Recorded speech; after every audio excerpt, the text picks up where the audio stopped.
Recall, review, ramble, Gallus. If you were given a universal remote control that could do anything, ever, basically pretty much, except for certain things that it cannot do, like rewind, would you immediately skip your entire life and die? And that is the question that we are asking today on the first edition of the Sandlerverse. Welcome to the Sandlerverse.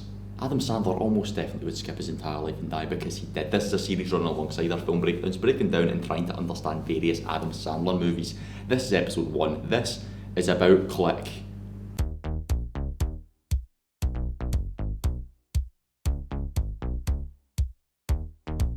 Welcome to the Sandlerverse. What do you expect? Anything that brain of yours can think of can be found. We've got boxes of Twinkies, some dogs, hump ducks. If you're not into Stacey, you'd be the first. Welcome to the Sandlerverse. Switch off your brain. Would you like to see boobies or fart in your boss's face? There's no need to panic. He's the angel of death. Just point and click and Multi will do the rest. Welcome to the Sandlerverse. What would you prefer? Would you rather laugh at fat people or racist remarks? Be laughing, be horny, be crying your eyes out? We've got a million different tones for you to engage. Welcome to the Sandlerverse. Welcome to the show. How you doing? Very well, thank you. So I'm joined today by Aaron McMillan. Hello. This is his first podcast. Mm-hmm. It's destined to be fun. So, what's your knowledge of podcasting? Knowledge of podcasting? Very little. You talk at a microphone. Pretty much. That's basically what it is. You just kind of loosely say things that might be important. You might say some things funny. Just generally try and have a nice time. Sound like a decent plan? Yeah, that sounds good to me. So about, I don't know, say 10 minutes ago, we finished Click. So about 2 hours ago we sat down and began Click. What's your initial thoughts on the movie Click, having just finished it? Having seen it for the first time, was it? Yeah, it's first time seeing it. Never seen it. Don't plan on watching it again. It's true of most Adam Sandler movies, I'd argue. You watch them once and you're like, that was bad. Then you move on. It ended a hell of a lot stronger than I thought it would have. You watch the first hour of this movie and you're like, when will it, can it not get skip to the, can I skip? Mm-hmm. Can fast forward to the ending? And then the ending, like an hour in, his dad dies in the future and it just Starts to kind of almost pick it, you start actually getting interested. aye, it goes for being a really, not a good comedy. A comedy by definition, more so than actual effect, to being a drama. A film that's like, very weirdly like a tragedy. aye, like, Almost. is Adam Sandler good at acting? Is a question you think of in the kind of final couple of minutes of the film. Apologies for any noises you may hear. You may hear the odd, every now and again, click of the machines above our head. It's very annoying. We're inside the uni filming this for a bit of fun. There's all sorts of hell breaking loose. And if a random person opens the door and says, hi, well, that's a new guest for the podcast, I reckon. There we go. You can watch Click again. Oh yeah, we'll just bring him in and be like, so what do you think of the movie Click? He's like, I've not seen it. Well, would you believe it's on the Internet Archive? So here it is. Aye.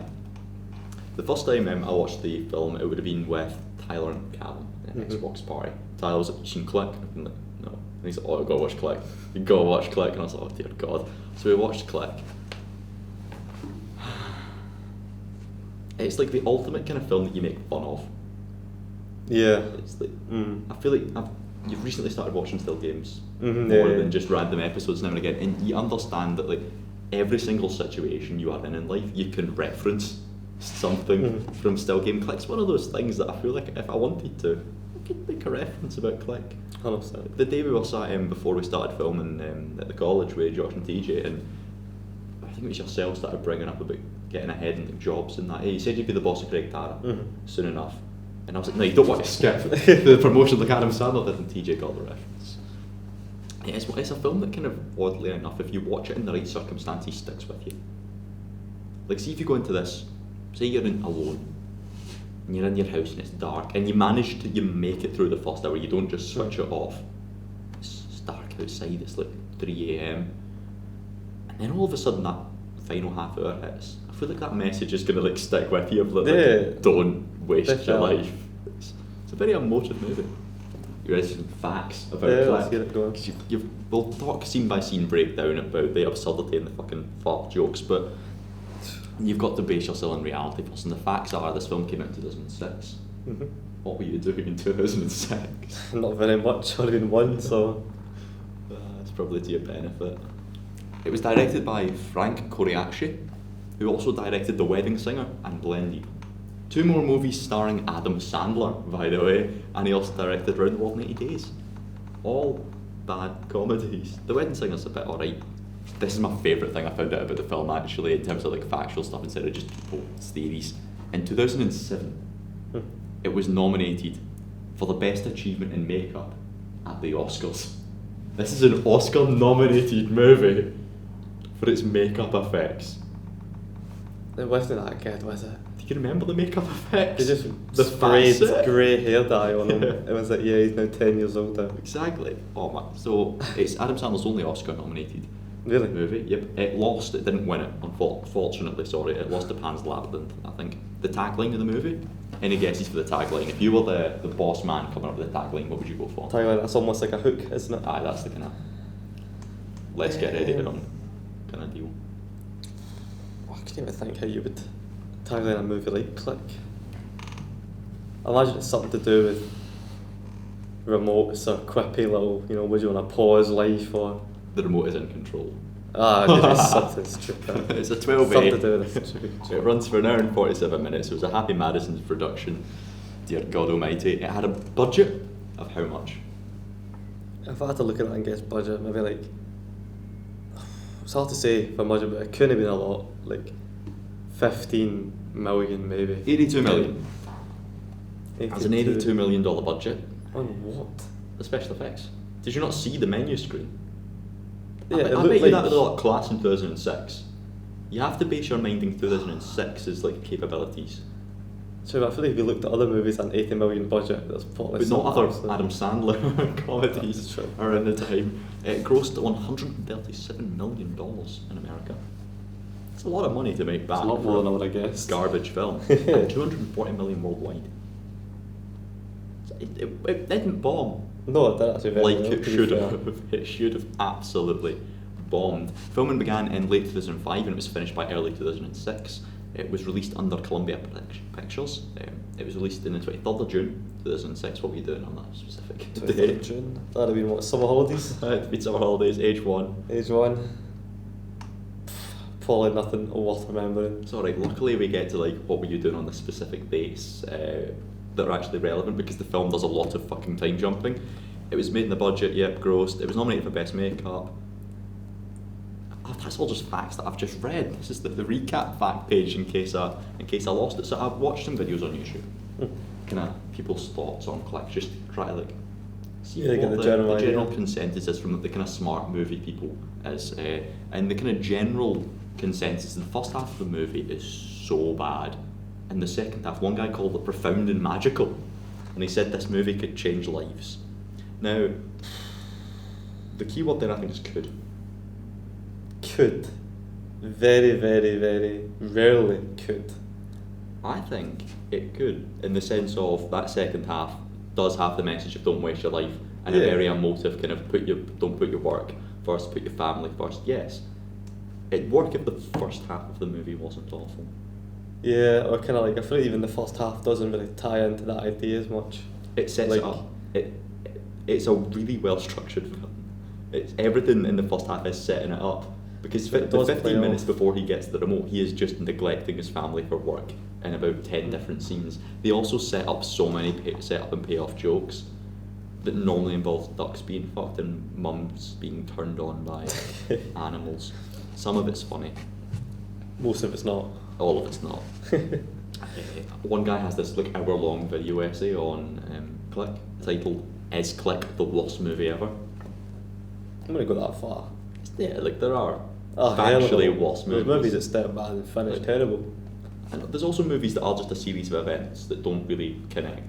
This at least had a plot. Mm-hmm. Had a plot, had a story, I had can tell you gripping the beginning, moments. the middle, the end. I can tell you that there's a moment where you're like, oh my god, No, that's doing That- that. it's a world where I could see someone shedding a tear Mm-hmm. to that scene. There's another guy who piped up and was like, I think this movie is brilliant. I wouldn't go as far to call it accidentally. accident. It's Well, accidentally brilliant. They were not trying to make that final 30 minutes incredibly profound and magical. It just kind of happened that way. I think it's an interesting fair point. analogy. It's It's a like, fair point. were they planning on making the second half as emotive, or did it just kind of Yeah. do that? Yeah, as it went along, kind of ended up his way. Because I don't think Adam Sandler is like. I mean, he's oddly a good actor. Oh no, that's the whole point of the Sandlerverse, is trying to understand Adam Sandler's psyche. By the way, I want to like delve into this man and kind of begin to understand why he does what he does and how he does what he does. How he was part of a film that flip flopped from comedy to drama more often than what's something that changes often. The weather. The weather in Scotland. Yeah. The weather yesterday. Let's try and think. Sun, dark, dull, rain, it's all over the place. But these two video essays that I watched, they both had the same they actually both had the same start. It was like, the guy was like, I remember being age 10, switching on Click one night with my sister, and we used the remote control to switch on Click, and that broke me. It broke children mentally. It terrified them. Then there's another guy who basically just said It's a Wonderful Life, but with fart jokes, which is an adequate description of the movie. Oh, and the best bit of video essay that I stumbled across was I was watching one guy's video essay about the film, okay? And his video essay's entire like structure was, see this one other video essay that exists on YouTube, it's wrong. It's very funny to like just in the comments are like everyone agreeing, and like there's like a mini war between the two big Click video essays on YouTube, and I found that fascinating. Like, what's the point? So there's surely a lot better things Like, to concern yourself with than what video essay of Click is more. They're like piping up to each other about like no, you had this take and that take is factually wrong. I'm not just going to say that's your opinion. I'm going to go out my way to disprove it with evidence. I have my peel paragraphs ready for you. Oh, right. Should we talk about Michael as a character? Michael being Adam Sandler's character with the white shirt or the blue t-shirt. He's awful. As a character, as a person, yeah. Name me any redeeming quality he has throughout the film. It's almost, well, I don't know. Does he show that he wants to change, do you think? No. And does he not have the resolve, or does he have no interest in changing? He does change in the final, 3 In the minutes of the very movie. end. But that's, like, why am I rooting for Michael? A film should be giving me reasons to want him Mhm. to change, but in actual fact, it is just giving me, I should actually be disliking this guy. Like, obviously, I'm not wishing death on his father and death on him, but the film did kind of pull out the 3 ripcords in the final 30 minutes, where you're like, this character is awful, there is nothing that could make me like him. Oh shit, he's got cancer. I can't hate on him now.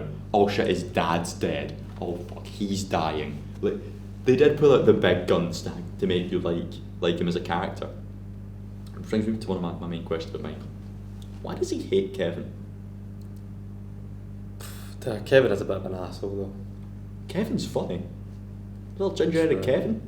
Kevin rocks up with his ginger hair and always has funny quips. And Adam Who Sandler does have better quips than can't outdo him. He gets outshone and embarrassed by Kevin, so the only thing he can do is use his power as an adult. to physically show him up. He pauses time and throws a ball off his face. He runs over his new robot dog. He makes it out like he's smoking. Yeah. There's like 4 times where he outdoes Kevin. So I've got reasons why I think he dislikes Kevin, which is we'll come to later on. He also is an awful character to his children That's true. for most of the film. In the movie, he wants to try and force you to sympathise with him, but he's a dick to his parents as well. He doesn't want to spend any time with them. He's a dick to his assistant, but then again, his assistant That's a bit weird. wants to kill him or something. That's Yeah. like a joke in the film. He then threatens to seriously hurt those teenagers at one point when he has like his ninja skills over the Yeah. wall. He Leaps insults over the fence. He genuinely insults every character and gets away with it because he does just say it after every single thing. Just kidding. Just kidding. Which means it's fine. It was a joke. It was a joke.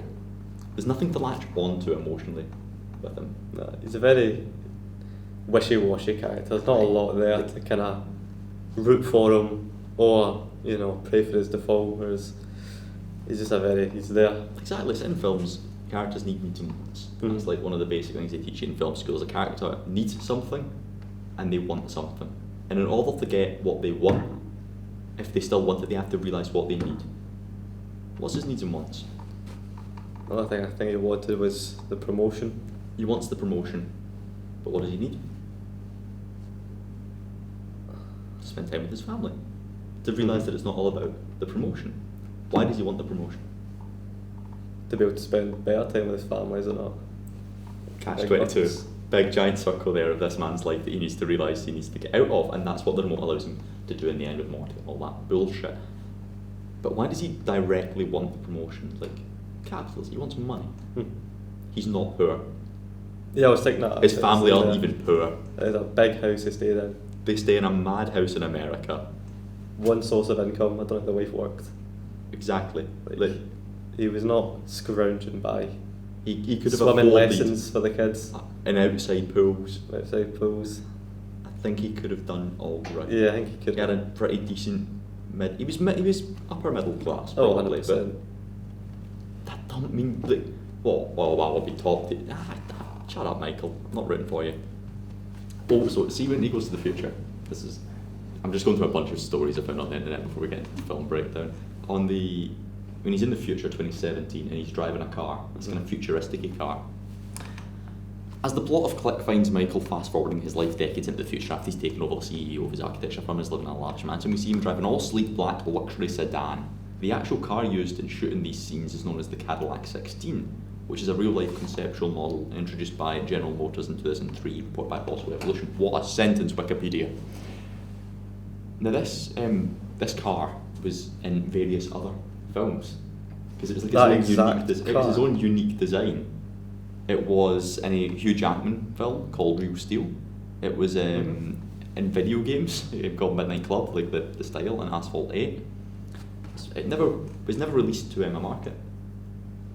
It's just specifically for the film. It's similar to one, but to make it look futuristic. 2017. It was released solely for the film and then used in other things. Following on, I just thought it was quite interesting. That's definitely weird. Interesting side note, but another interesting side tangent to this. Click.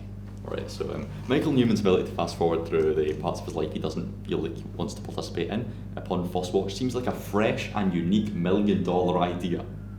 That is until you learn that it was already done 9 years prior on the Fox's Kid Network show Goosebumps television series.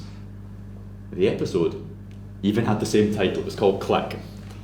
Based on the 8th story in R.L. Stein's short story The Collection Tales to Give You Goosebumps, the episode Click centres around a teenager, Seth Golden's brand new Universal Remote, called the Universal Remote. The remote controls not only all of his electronic appliances, but everyone around him, and just like Michael in the film, Seth abuses his power he holds in the palm of his hands and leads to him facing drastic consequences. It's not a new idea that they ripped off an episode of Goosebumps. According to Vulture, Schloss Inc. What are like newspaper titles and all that? Reportedly, so the people that did Goosebumps considered suing Adam Sandler and his production team on the grounds of plagiarism, but if such talks did occur, the two parties would agree that the overlapping plots were coincidental. So it wasn't a rip-off, it was a coincidence. I don't know. To have the same name as a gadget, The same exact name same is the idea. But if you were doing it, you would surely not call it the exact same thing, No, because and then if it's you were, you obvious you're plagiarising. Surely say based on, or Yeah, so like, give callbacks to the Goosebumps episode. That way, it's not just straight up. yeah, so in my head, it's if I was going to make something and just blatantly rip something off, I'd at least change the name. Mm-hmm. So did Adam Sandler completely coincidentally make the same thing with the same name because it's probably the most fitting name? Or did he double bluff and think we could change the name, but then if they investigate they might find out that we knew, so what if we just call it the same thing so that we can have the well we would have changed the name argument? Is it a double bluff? Anyway, it doesn't matter because both the short story from Goosebumps was also plagiarised from The Magic Fred, a story from William Bennett's The Book of Virtuous Treasury of Great Moral Stories, where a boy named Peter can make years pass by tugging on a thread. That was from many moons prior. It's not a novel concept. But it is kind of cool. So I've got some production notes here. What anything interesting? Yeah.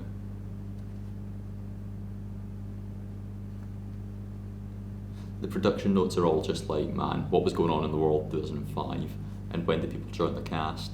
It's not that interesting actually. Might be able to skip through this.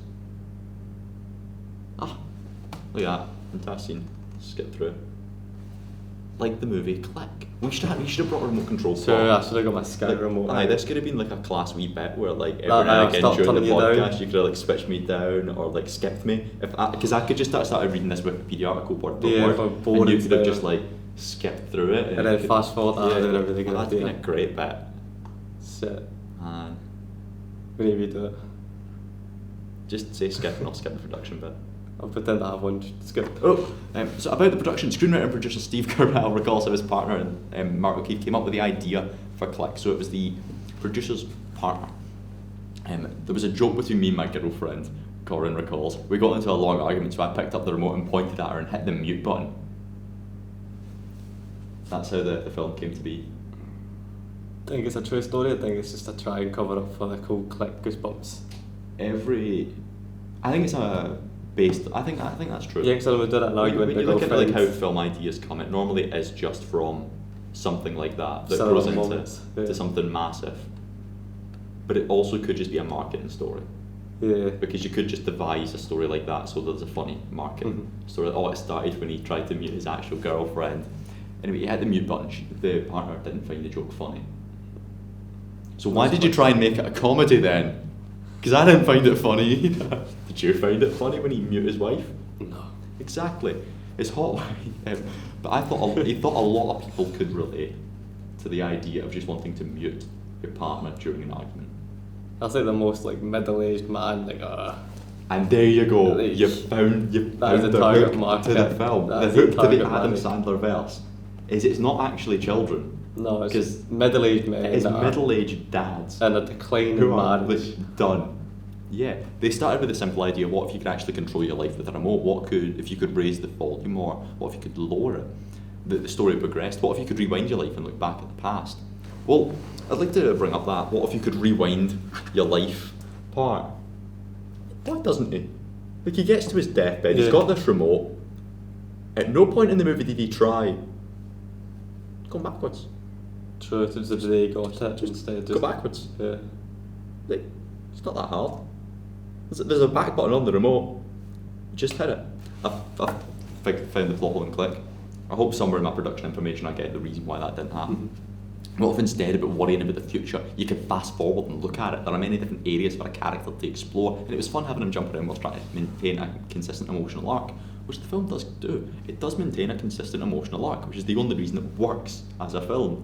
Corin continues, in addition to exploring the past and future to learn what he wants, he learns other things about his life along the way. Boom. You've got a decent film there. The easy part, says Corin, was sitting around with a writing partner and coming up with every joke they could think of. The tougher part was the emotional journey. Well done. You succeeded on the emotional part and fucked the jokes. Heavily. It's not like most films where you start one day and you end a week later. You're constantly jumping around. The movie starts in the present and then goes from the past and leaps 30 years into the future. Writing wise, it was tough to construct. Was it? Cool. I think the difficulty was the fact that many of the times Michael jumps are intentional. At work, he wants a promotion without having to sit around and experience day-to-day drudgery of getting there. Corin laughs. With a simple press of the button, he suddenly has a partner. Who wouldn't be tempted to hit that button? We'll get into that, don't worry. But however, problems arise when the remote starts to anticipate his intentions and makes jumps on its own. For instance, every time he starts to argue with his wife, the remote automatically jumps. We decided to give a name to the thing where he's just kind of like, and we called it autopilot. You're talking to people but you're not really there. Oh, right. This is gold. This is some gold. What do you think the producer's favourite part, the favourite segment, the favourite scene of Click is? His favourite scene, the producer, the man that wrote such high octane jokes. Yep. I imagine he's the type of man that would laugh at the fun in the director's face. Ah, that's a good shout. His favourite segment of Clip is when Michael first gets the remote and hits the menu on his life. To be fair, that like DVD looking menu sequence was Well, quite was good. very cool. Anyway, That continues. He really liked the joke about the running commentary and the joke about the making of you. Yeah, it doesn't surprise me from how the movie went. That seems like it'd be his favourite jokes. That was really fun to write and even more fun to watch. Be directed and Adam Sandler act in it. It's a real joke bag, literally one joke after another, after another, after another. It's a shame they're not very good. Corin met Adam Sandler during Saturday Night Live, well, it's during SNL, which is where all bad comedians go to die, and Sydney Sweeney for some reason. I think Sabrina Carpenter does Saturday Night Live. The Beyond section of Bed Bath & Beyond store that Michael visits, which is where he meets Morty, was designed to be eccentric. Like the character of Morty, it has to have this weird eerie feeling, like the whole world back there and beyond is kind of strange. So he mixed in old and new objects. You see this door with a sign that says Beyond Time. I didn't see a door that said It didn't say Beyond, it just said Beyond. It said Beyond, and it also said Way Beyond. Yeah. It didn't say Beyond Time. Glowing at you, and there's a transition. When you open that door, you get the sense you're going to another place. It's this super long hallway from which Michael sees Morty grinding on this key. He doesn't know what it is, but there are sparks, and it's very mysterious. Thank you for telling me what I meant to think. There are sparks, and it is mysterious. I did not get that. When he meets him, Morty is singing along. He's singing a song and he's wearing these weird glasses that were designed to flip up so you can see his very strange eyes. That song Christopher Walken from Strange Eyes. Did you catch the song he was singing? No. He was singing a song about angels and devils. And in hours' time, he'd go on to be revealed as the Angel of Death. Plot twist. Why was he the Angel of Death? I know, it's a bit of a... It's so weird. One essential element of the design was the universal remote. We figured we'd make it simple instead of high-tech, because basically it's a remote for dummies, the average guy, the target audience of the movie. Because you're meant to enjoy this movie because you see yourself wearing the same blue t-shirt and fucking trousers as Adam Sandler, hating your job, wanting money. It's designed for these people. We are not these people yet. Just you wait for like 20 years time and click. A, the world looks like the world doesn't click. And B, we are Adam Sandler, which means we want the universal remote, which might exist. When it was designed, I wanted it to be comfortable to hold, not like so many remotes, like big remote controls. It did look very nice to hold, didn't I think it had about like a boomerang shape. it? It fit perfectly in the cup of the hand. Maybe actually, yeah. Fit perfectly. It looks like that. I can't say I've got one to kind of It's true. try it on We should have Sunday. had one. I took a piece of clay and squished my fingers into it and moulded it where I thought the button should be. I wanted it to be super ergonomic. Some techie words coming out here. To feel good in your hand with a good weight to it and very organic feel. I mean, fair enough, but I don't think there was really that much need for thought in the TV remote. What does it run on? Like, It's true, he never changed the batteries once. because I feel like you could have got out of this entire situation if you took the batteries out of the remote. I'm going to assume that you can't do that and it's magic. It was handed to him by the Angel of Death. I doubt he's running on AAA batteries, surely. Oh man. So when the director sat down with Adam Sandler and explained his life progression, Sandler confessed that he can be a fidget in a makeup chair if he had to sit for too long. Oh my god. What is going on? The actors were in makeup every day for 3 months. Fortunately, I have some great makeup artists, you know, I'm going to be nominated for the Oscar. We really love what we do, and Kazu's amazing. The PCs.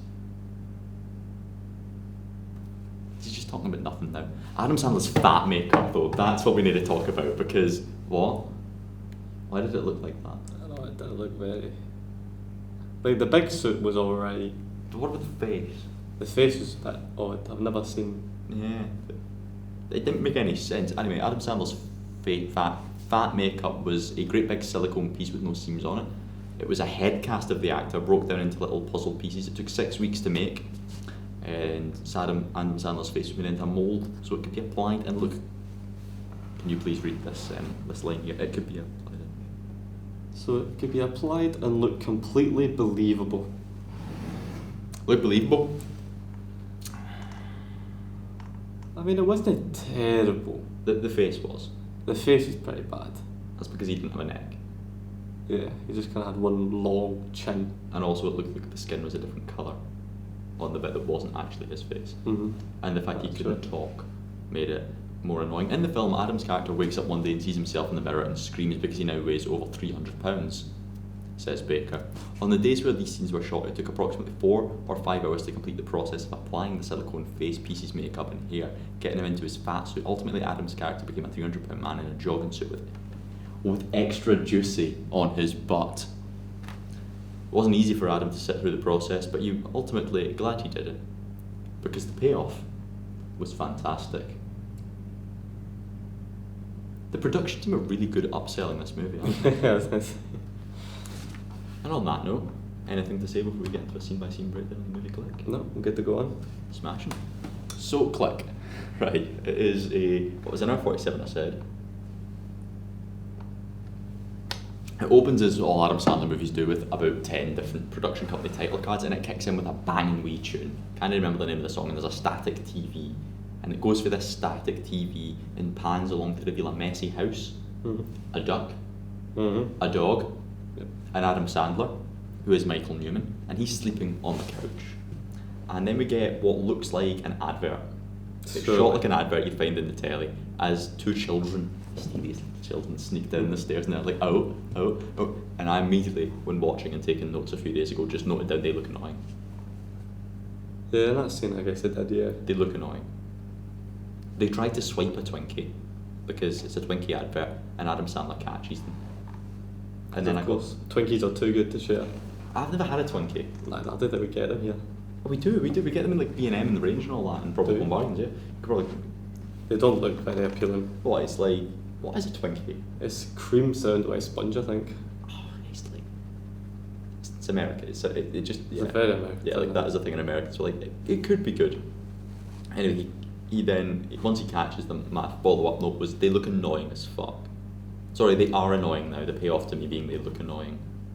We then get a scene where Michael establishes that he cannot work remote controls. He picks up various remotes and they all do weird things. And then Ryan's notes here, he has a hot wife, because it's an Adam Sandler movie and that's one thing he does in all of them. He casts an incredibly attractive woman to be his partner. His actual wife is in most of his films as well. It's just a side character, which is quite funny. She's not in this one though. Kind of weird, though. Yeah. Having another woman play your wife while your wife plays a background character. A side character, yeah. It's the Adam Sandler verse. It's all rules are off. I suppose. You've just got to give the people what they want, and the people are men that look and are Adam Sandler in the real world. He's the most relatable guy about. Anyway, so his hot wife, Donna, who's played by Kate Beckinsale, who was in Pearl Harbor, Total Recall, the reboot, Van Helsing, and The Aviator. It's a decent selection of movies. I like him, and my note here is actually just he has a hot wife. It's not what she does or anything. It's just we've got to just establish this in the Sandlerverse. The boy kid, who's called Ben, brings up a magical remote that can control everything. The universal remote, he calls it. Just got to like put that in here in the opening 2 minutes of the film, and then they establish that he can't finish building a treehouse because he has to go to work. Because work is what life is. True. Work. Oh yeah, and then the dog fucks the duck. Yep. Multiple times. Did you Over laugh the at course the of first the time? film. No. But it's funny. Not very. There's a yellow duck, right? Like a big duck that this house has. And then they've got a dog who has sex with it. All the time. That's really funny. Maybe to Adam Sandler.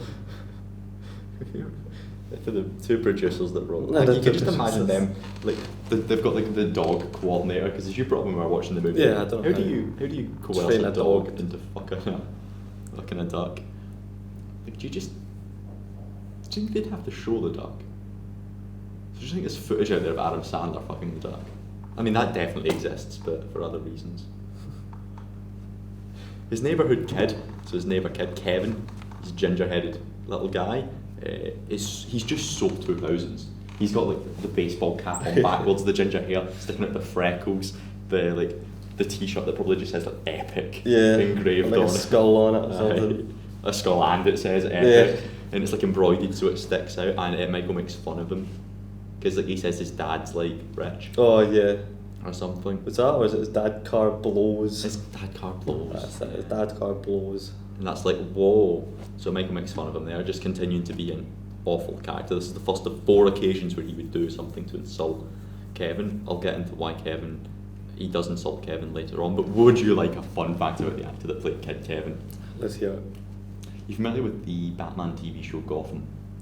Yeah. What character do you think Kevin played? Fucking tell you, Robin or something. The Joker. He played the Joker. I think Click is his Turn Joker him origin into the story. Joker.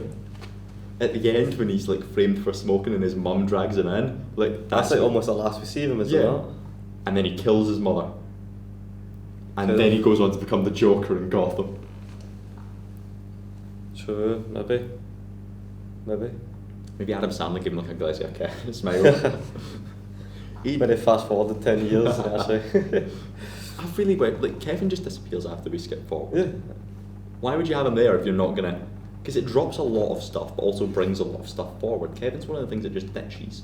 It just disappears, there's no closure on him at all. The duck fucking that gets brought up. The treehouse that gets Even brought up. Don and his friend, the blonde one, Yeah, he they goes to all- Monaco with. Yeah, they all So you get closure on reoccur, them. but we don't get closure on his neighbour Young Kevin, Kevin, no. which must mean he goes on to He'd become the Joker. Begin the Joker. Because I don't see anything else going on. He drives and then runs to work, and everyone says good morning to him because it's that scene in a film where a character arrives at work and it's a comedy, so they walk really fastly down the corridor. And it's like, good morning, good morning. It was annoying.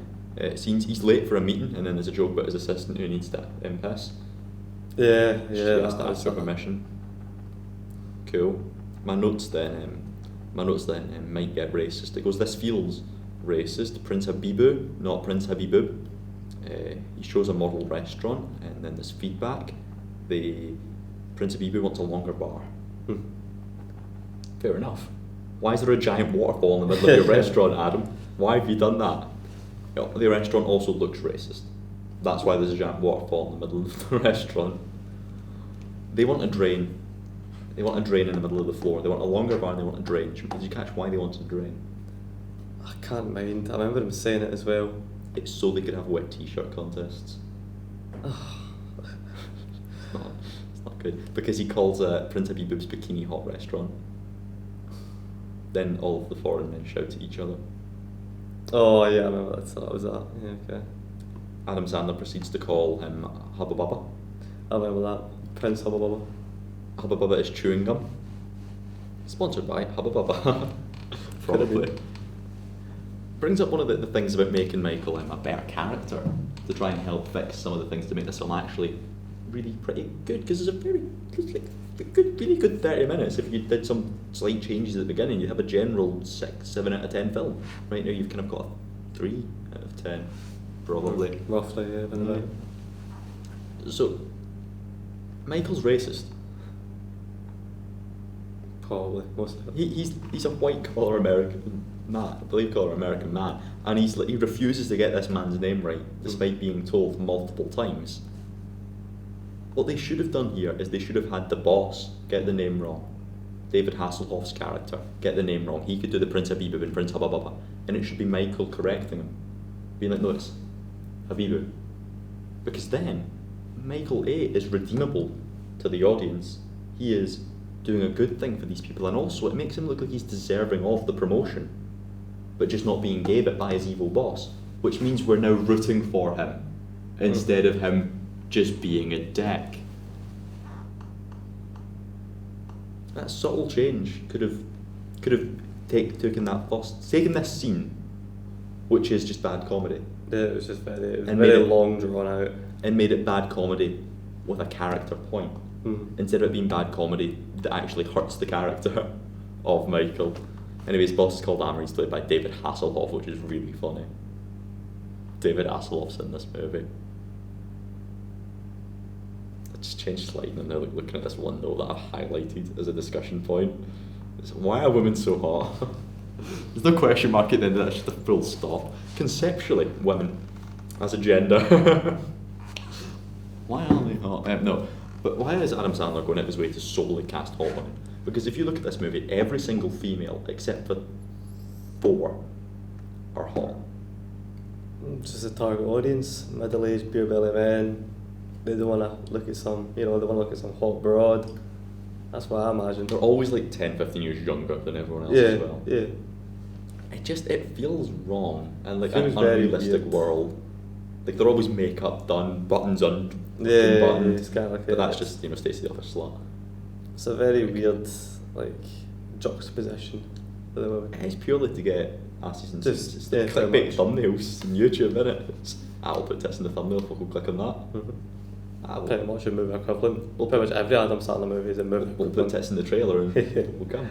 I'll have a hot wife in the trailer, we'll make it out. And also I just get to fulfill my fantasy of being surrounded by all of these. It's like the early days of Smosh, when they always had those bikini models and all of them little sketches that they did. Anyways, boss offers him the chance to design a hotel, but in order to do so he has to sacrifice July 4th with his kids, which he doesn't want to do. Makes sense. His boss Amber hates Michael's family life and says, you know what? I'll give it to someone else. And he's like, you got to get started on it tonight. And he's like, oh, I can't do it tonight. I've got to go to my kid's swimming race. And then I wrote down he does some more racism. He probably got Prince of Ebu's name wrong. Again. Sounds right. 8 minutes in and 4 counts of Oh racism. no, it was an Asian family, Oh, the Asian family's coming, yeah. and that's just 4 up. Adam Sandler says shut up to his kid Sam, the girl one. He says shut up to his kids in like all of his movies. That's like there's like a few running jokes that are in every single Adam Sandler movie, and one of them is he goes to his children, shut up, in that really annoying voice that he has. So during the swimming race he does some racism, where he goes over to a random kid and is like, well done, you did great, and the kid's like, you're not my dad. And Adam Sandler's like, you don't know that. The consequences that could have on the kid's family. The kid cries to his parents. I wish we got to see him in like 2018. I wish he was like the kingpin. Like he got the promotion. This kid went on to be the fucking Like a boss. vengeance almost. Yeah, like he grew up to be the boss of Adam Sandler's kid. Could have been another Yeah. Amber, and that'd have been. Set them up for a click too. What would you call Click 2? Because surely there's a pun in there. Because it had been about Ben, his son who grew up fat. Then again, they cover this in this one. Actually, you couldn't, because you just do the same plot again. You can't reveal. Yeah, it that would you- literally just be the exact same film, but Yeah. with different 2017 cast. done right. Yeah. No, same cast. Exact same cast. Adam Sandler movie.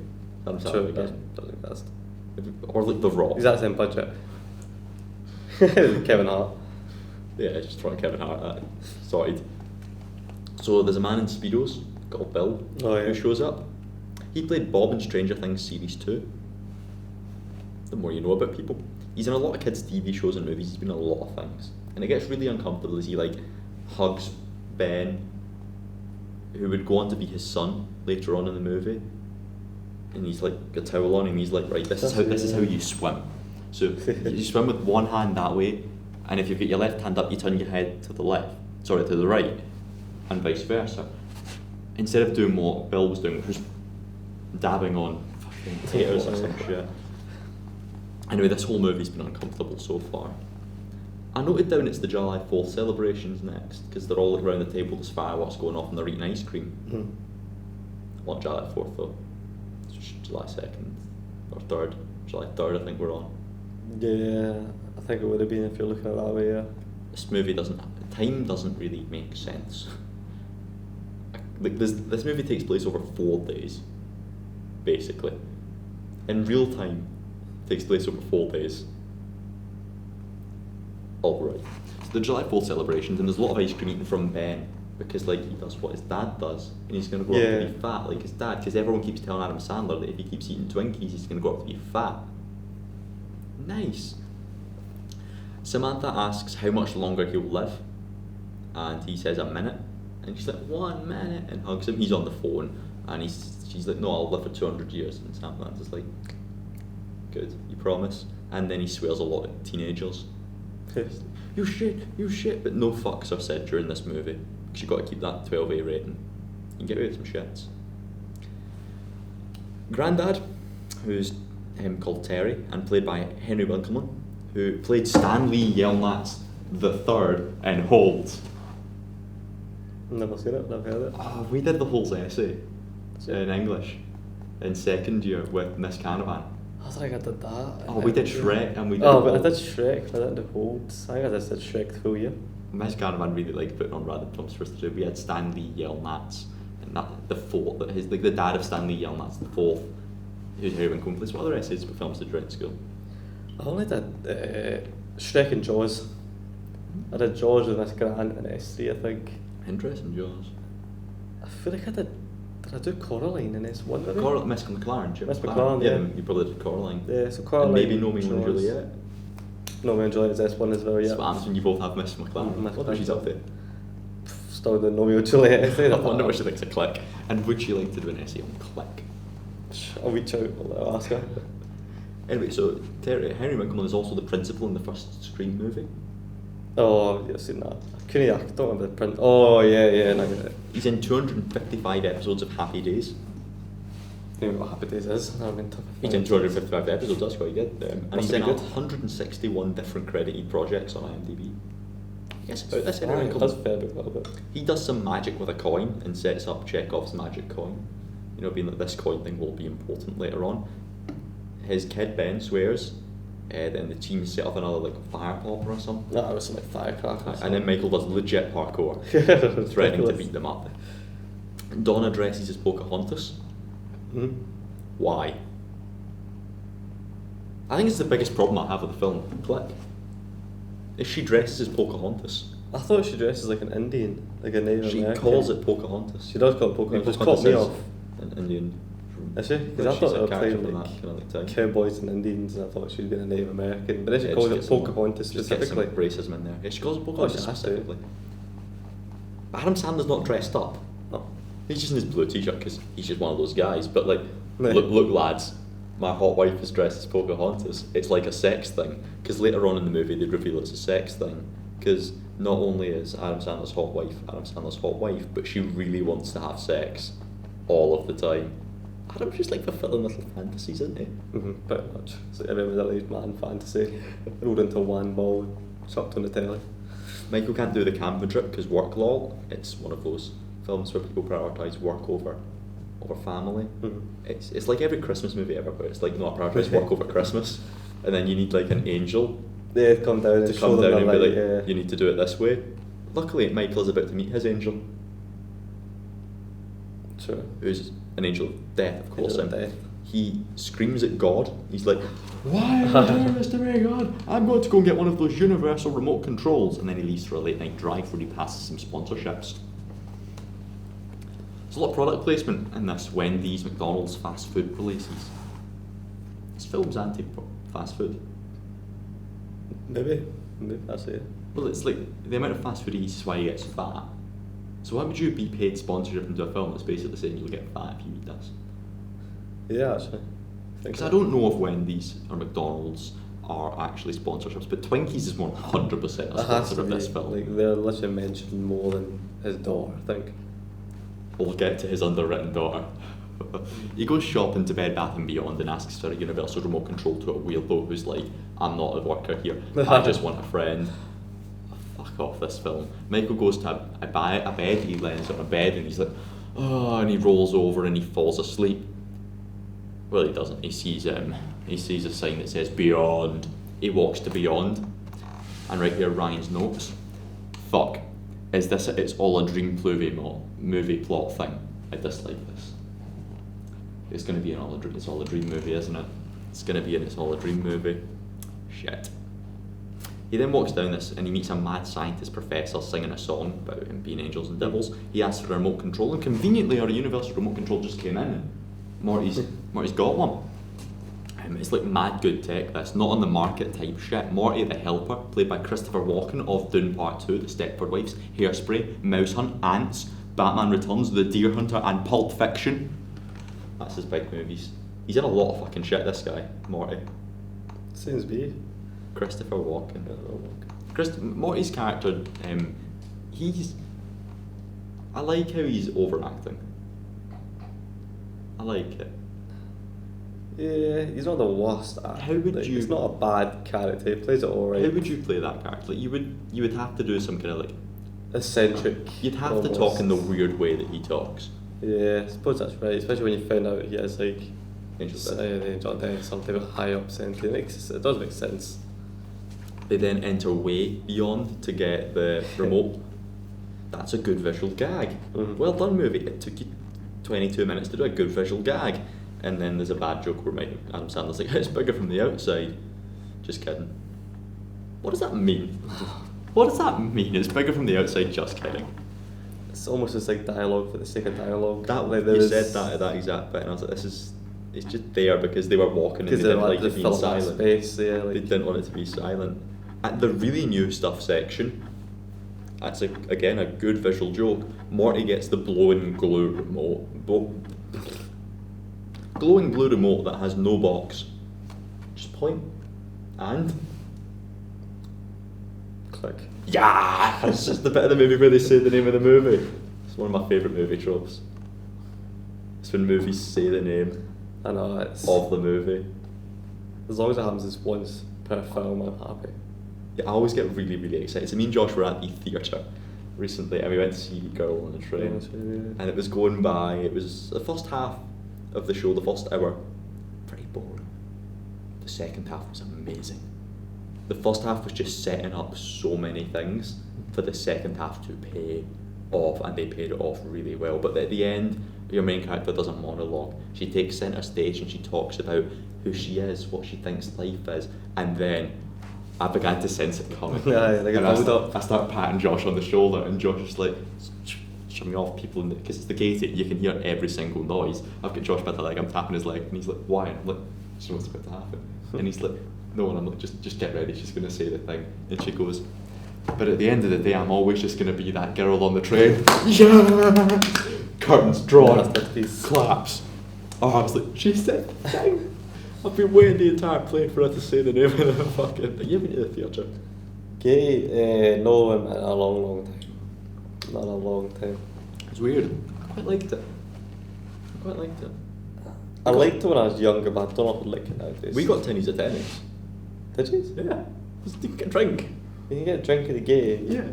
We were sitting drinking tennis. Josh got some free Prosecco. Maybe I would like it. The ice cream was Ronaldo's ice cream that we got, and it was like proper good vanilla stuff. Like, just I really enjoyed it. Doesn't sound really good now. Where are but sorry in the notes anyway. That's what podcasting is. Welcome to your first one. You just go on side tangents, and they're always the best parts. It's when you're just going to stray away. You got to stray back in. Oh, Morty just gives him it. They make some sex jokes about like, take off your top. How much is this going to cost? It's free. And then I noted down, Morty means mortality. Do you think? Surely, Morty is short for mortality, considering he is the angel of death. Yeah, And the film is about a man's mortality. That's a good catch. Because, like, what else does it mean, Morty? It's not like Rick and Morty. No. Anyway, it's non-returnable. It's stressed that this item is non-returnable. You do not want, but like that second bullet point, we're about to get into like a conversation and a half anyway. Michael gets home. He walks about with his mouth open and then coughing his added in post. I really like this bit where he like gets home and he's like, and then just you can just see him post added in on top of what he's doing. I'm like, some good work there.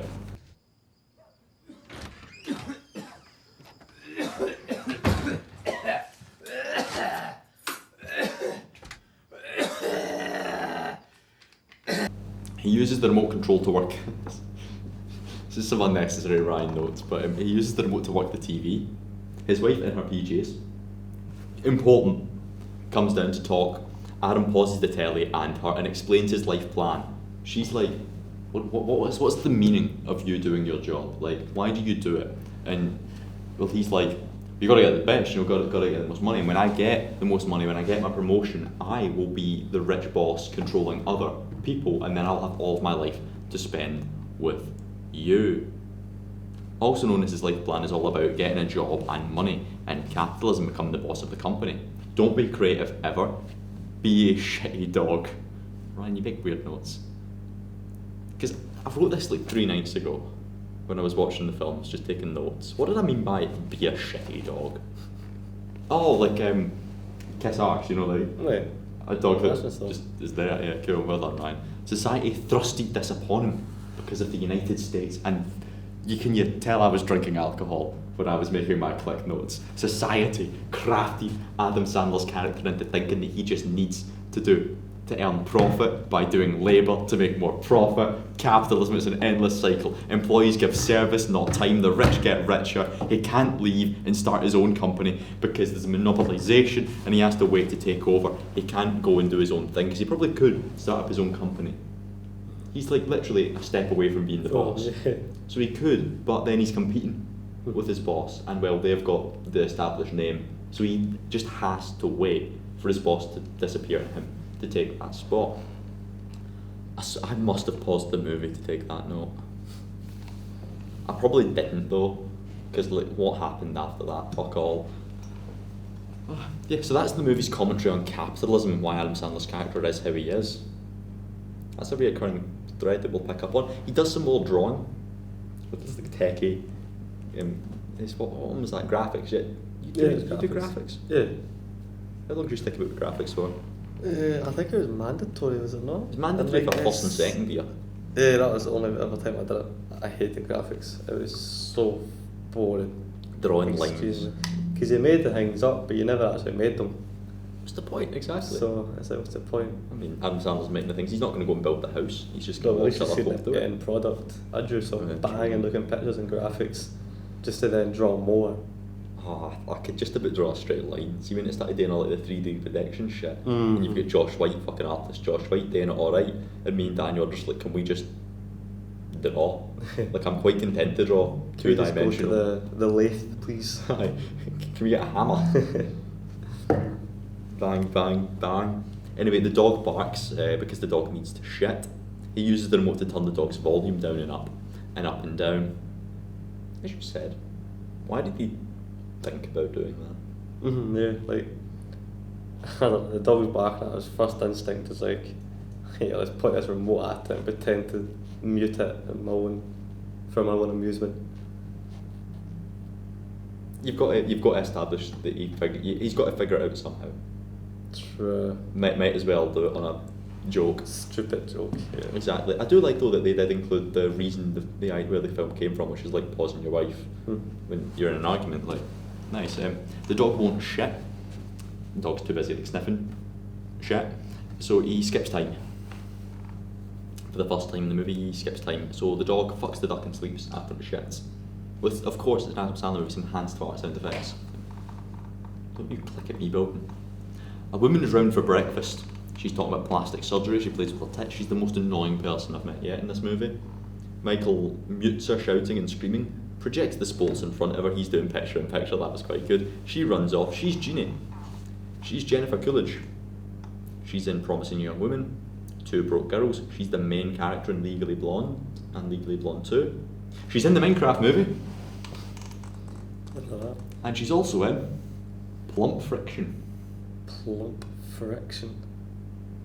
So you've heard of Pulp Fiction, which Christopher Walken, star of Click, is in. What if there was a spoof parody version of Pulp Fiction that Jennifer Coolidge was in? Sounds terrible. I guarantee you it's terribly. He goes on a drive.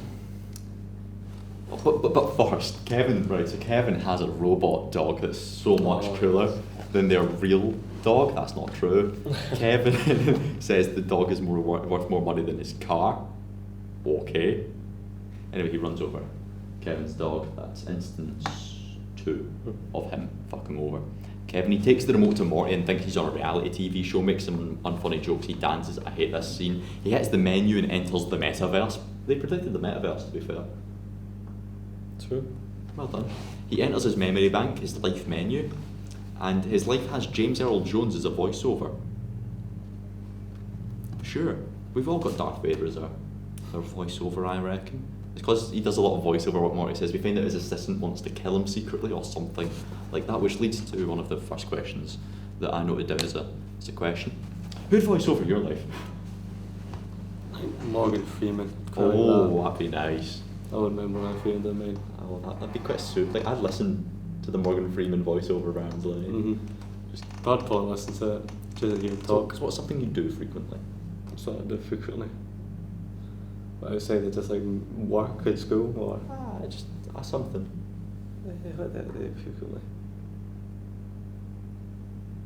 Aaron was sitting at the bus stop waiting for the number 3 bus, the last bus. He had just been to the pub. He got some Weatherspoon's food. Can't do Morgan Freeman. It's basically what I'm trying to learn. It's a horrible Morgan Freeman.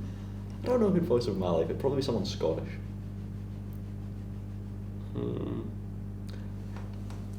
Jack Jervis Esquire, Victor McDade, voicing over my life. I think that'd be class.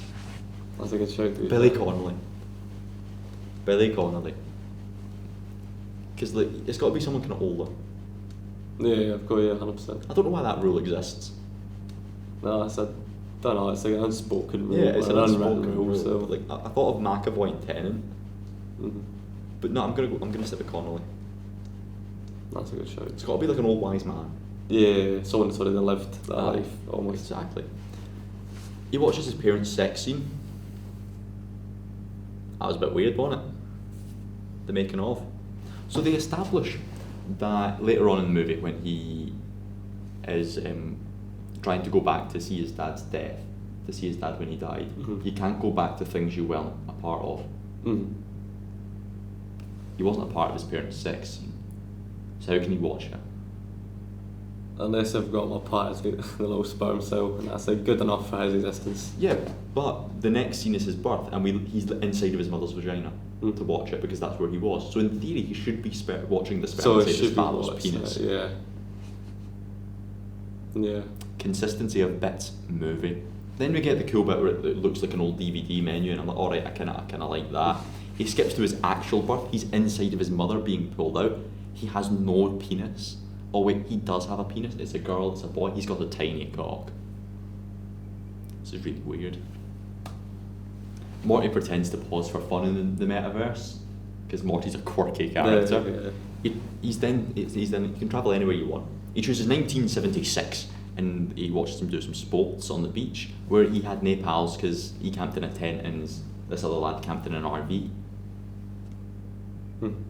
Because that's what you want. You don't want to be camping in a tent. They're camping in a tent when they went camping that he had to cancel for work. He wants them to be able to afford the RV to go camping in the RV.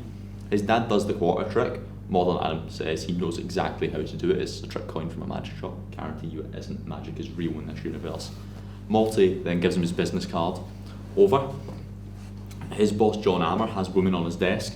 That's Stacey the office slut. We'll meet her more later. And the other office slut.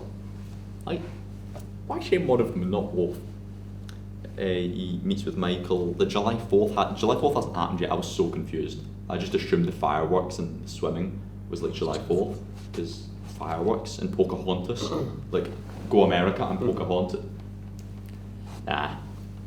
Michael tries to set his boss up with Janine, you know, that annoying bitch, and he pauses time and embraces, embarrasses Kevin for the third time in 30 minutes, forcing a ball to be thrown at his face when he comes home and Ben is like playing drop, not catch. Kevin's got fucking quips. Dude, you suck so bad. Do not. Hey, Dad. How you doing, buddy? Playing some catch? Actually, we're playing some drop, because Ben hasn't caught one yet. Now, you pointed out, just as we took our little mini 5-minute break there, 1976, he was like, what, 6? Yeah, no, he looked a lot older, Say like 10. And that was 1976. So he's 40 At the start of the film. at the start of the movie. And then, So he's in his late 60s. by the end of it. By the end of it. And then he has a heart attack? Or That's it's 60. ages roughly work. But the line where he's like, you're a young man, doesn't work. Because he's 57 at that point, minimum. I think. What age was his boy be then? If he was 40 then. I His guess boy's he was 6 at the start of the movie and his daughter's 3, I think. guess the ages do kind of work. Seven was his wife, but his wife looks like 20 the whole way through it, so that doesn't really His help. wife's got to be hot. You're forgetting the So, like, point. She's got to be hot. Time You with grey can't hair. affect her, like the wife. You've got- All the middle-aged men will turn it off. The wife invites, sorry Donna, to give her her full name, invites Michael's parents to dinner, and Michael's like, Mm-hmm. it's still not funny. That joke's made in all of the Adam Sandler movies for the most part. It's the sleepover that he promised instead of camping. A lot of girls scream about who's the leader, they're shouting or something, I'm the leader, I'm the leader, I'm the leader. The one in front is the leader, and that's the only rule. That's how I know it works at least. They shoot him with water pistols. So he skips an entire chapter all the way to dinner. And then skips dinner because he's got to get to work. He's got to work on this new thing. He can't afford to waste time with family because that's not going to help him get to his end goal of spending time with family. All you need to do, Adam, is actually think. Yeah, because he skips that time with family, but it's not like he did work during that time either. The dog fucks the duck again. Grandpa does the quarter trick. Yeah, of course. He skips all of that. So now he's downstairs on his own, ready to do some work.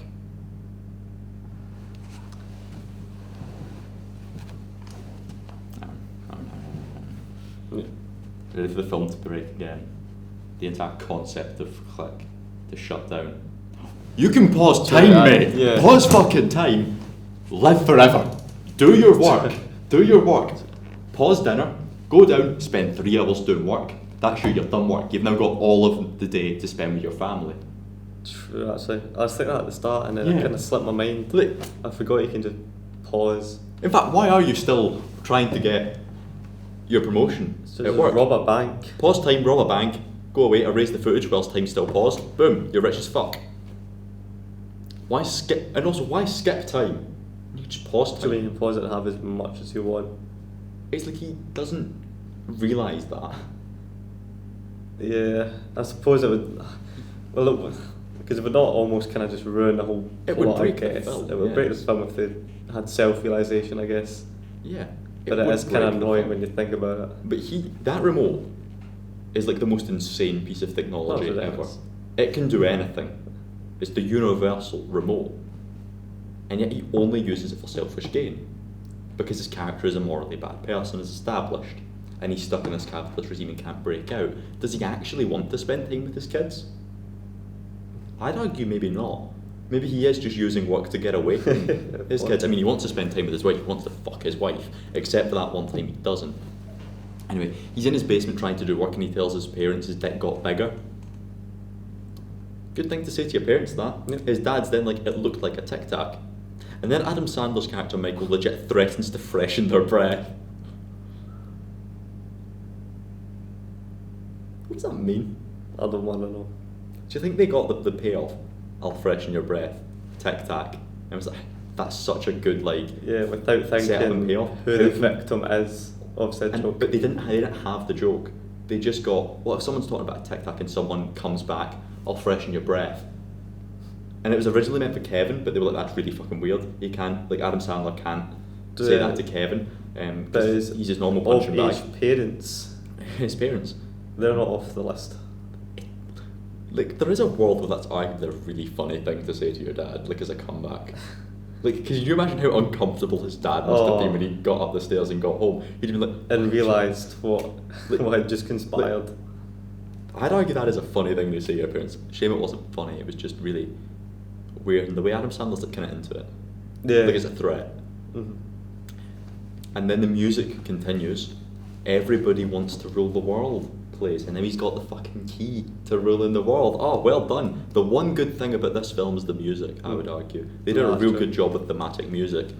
He skips an entire fight with his wife, he goes to bed and it's okay. He gets there in time for the make-up sex. Well, she really wants the make-up sex. He's kind of like, I want to do work. But she's like into it, because you've got to be like, she's the woman, so she's got to be into it for Adam Sandler, because us regular guys like Adam Sandler, not saying we're like Adam Not Sandler there yet. in any way yet to him. We've got to see that the women still fuck this film and fuck the things it's making me think about. He wants to work, so he skips sex. He speeds up sex, which led to the first laugh 40 minutes into the film, when it's the shadow him bobbing up and down. 40 minutes in of a comedy film. And I to got get a one, laugh. and not even a good hearty one, just a No, like- slapstick chuckle. Yeah, because that's a kind of visually funny thing to look at. He misses that he said he would go for lunch with his wife tomorrow, which is a shame. He then goes and does some work. You can pause time, mate. Yep. Could have You finished can it then and pause there. time. He calls Morty, and Morty appears at the door, say his name, and he appears. I believe in mortality. If you hate Gallus, then wave your hands in the air. Morty explains that he was on autopilot and shows that his body just gets on with it. Morty compliments the looks of his wife. Morty's too into that. He shows off his pre-Donna girls. That's a nice joke, Ryan. You were like prima donna, and then you were like pre-Donna because she's Donna, and he shows the old girl. Well done, Ryan. You were moderately intoxicated. You made these notes, and you made 2 good jokes so far. And then you spoke about his hot wife, not because you're into it, just because you have to establish Adam Sandler has a thing for hot women. I don't think she's particularly hot, but Stacey the office slut on the other. She's the blonde one. I don't even know what Stacey is. Yeah, Stacey's the blonde one. I think so. I think she gets established. She's like the named one.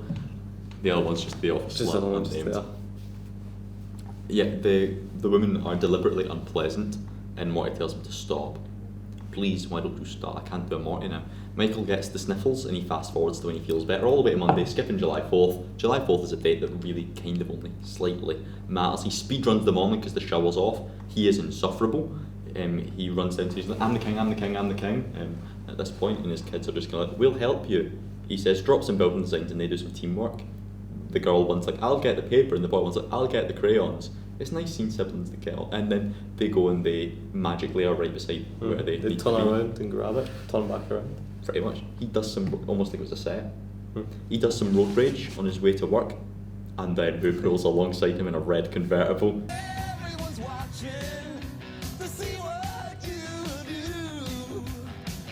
Everyone's looking at you. Terry motherfucking Crews. He is singing his little heart out, but he gets muted. Adam Sandler skips the drive. Well, by skips the drive, I mean he skips most of the drive, but has to slow down to look at some tits.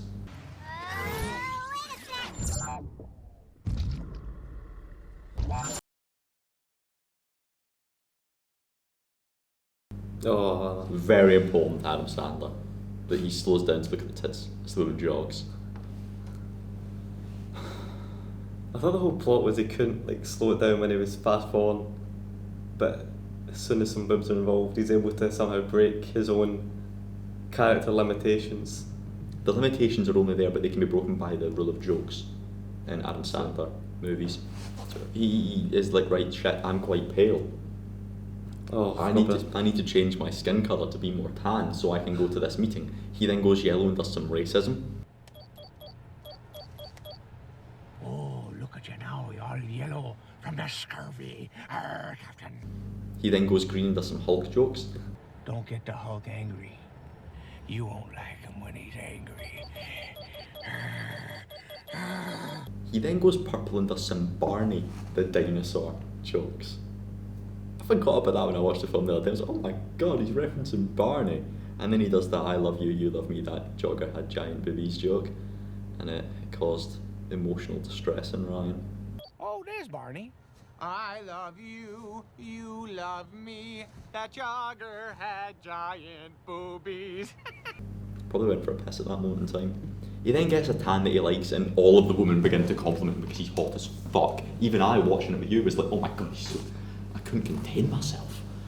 You say a lot of weird things in podcasts. Like, see the amount of sound bites of Callum I've got over the years of him just saying the weirdest lines. Because it's all recorded and it's so much fun.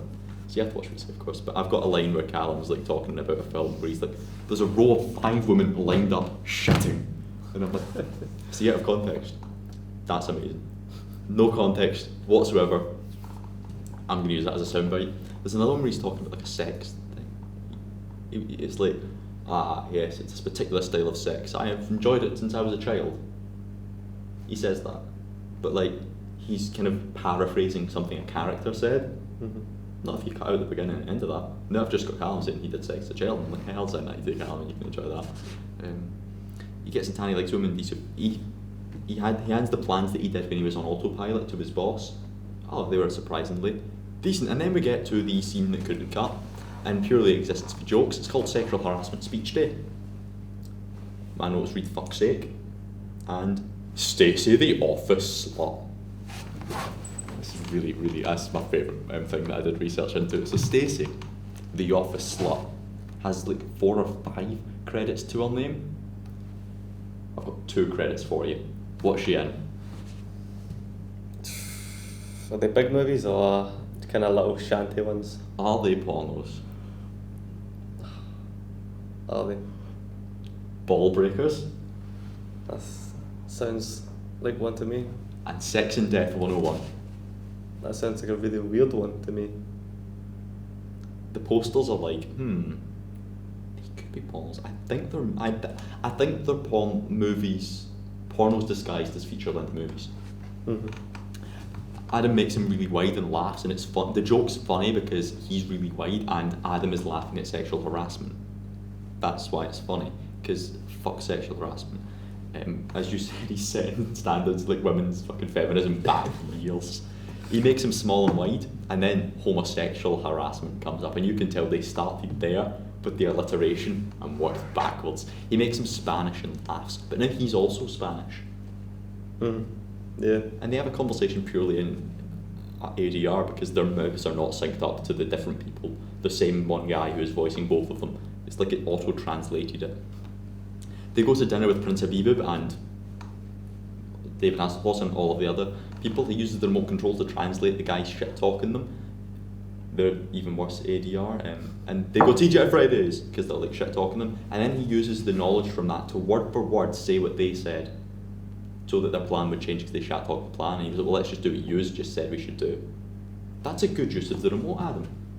Well done. Probably only maybe his first and only good use of the remote. He, once again, did use it for selfish gain, but still. He got his kids presents because he thinks he's got the thinks he's got the promotion. He's very upbeat. His sweet little bum wife is a quote, by the way. Can you get your sweet little bum down here? That's something he says. Well done, Adam Sandler. That's some good scripting, whoever wrote that.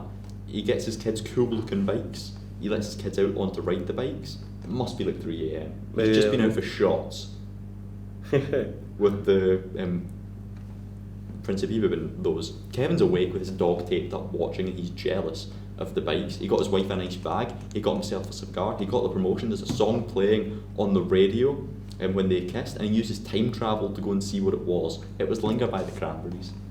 It's a good song, and they spoke purely through napkins. Yeah, for some reason. That's a kind of cute little date thing, you know, like. Suppose. Forever and ever, babe. Forever. They kiss on the chorus, and then they kiss afterwards. He's hugging her, right, and he's got the remote in this hand, and he's like, I love you, and he's talking to the remote, and she responds, I love you too, because he thinks he's talking to her. Well done. That's a cinematic experience. He goes to work, and women like him. I've made that note 3 times. Every single time he goes to work, it's always just women going, hi, how are you? Morning. There's never a man that does that. It's always got to be the woman that do that. At least in other films where it's the character walks into office, there's at least men that every now and again go, hey, what's happening, bro? Wall Street and all that.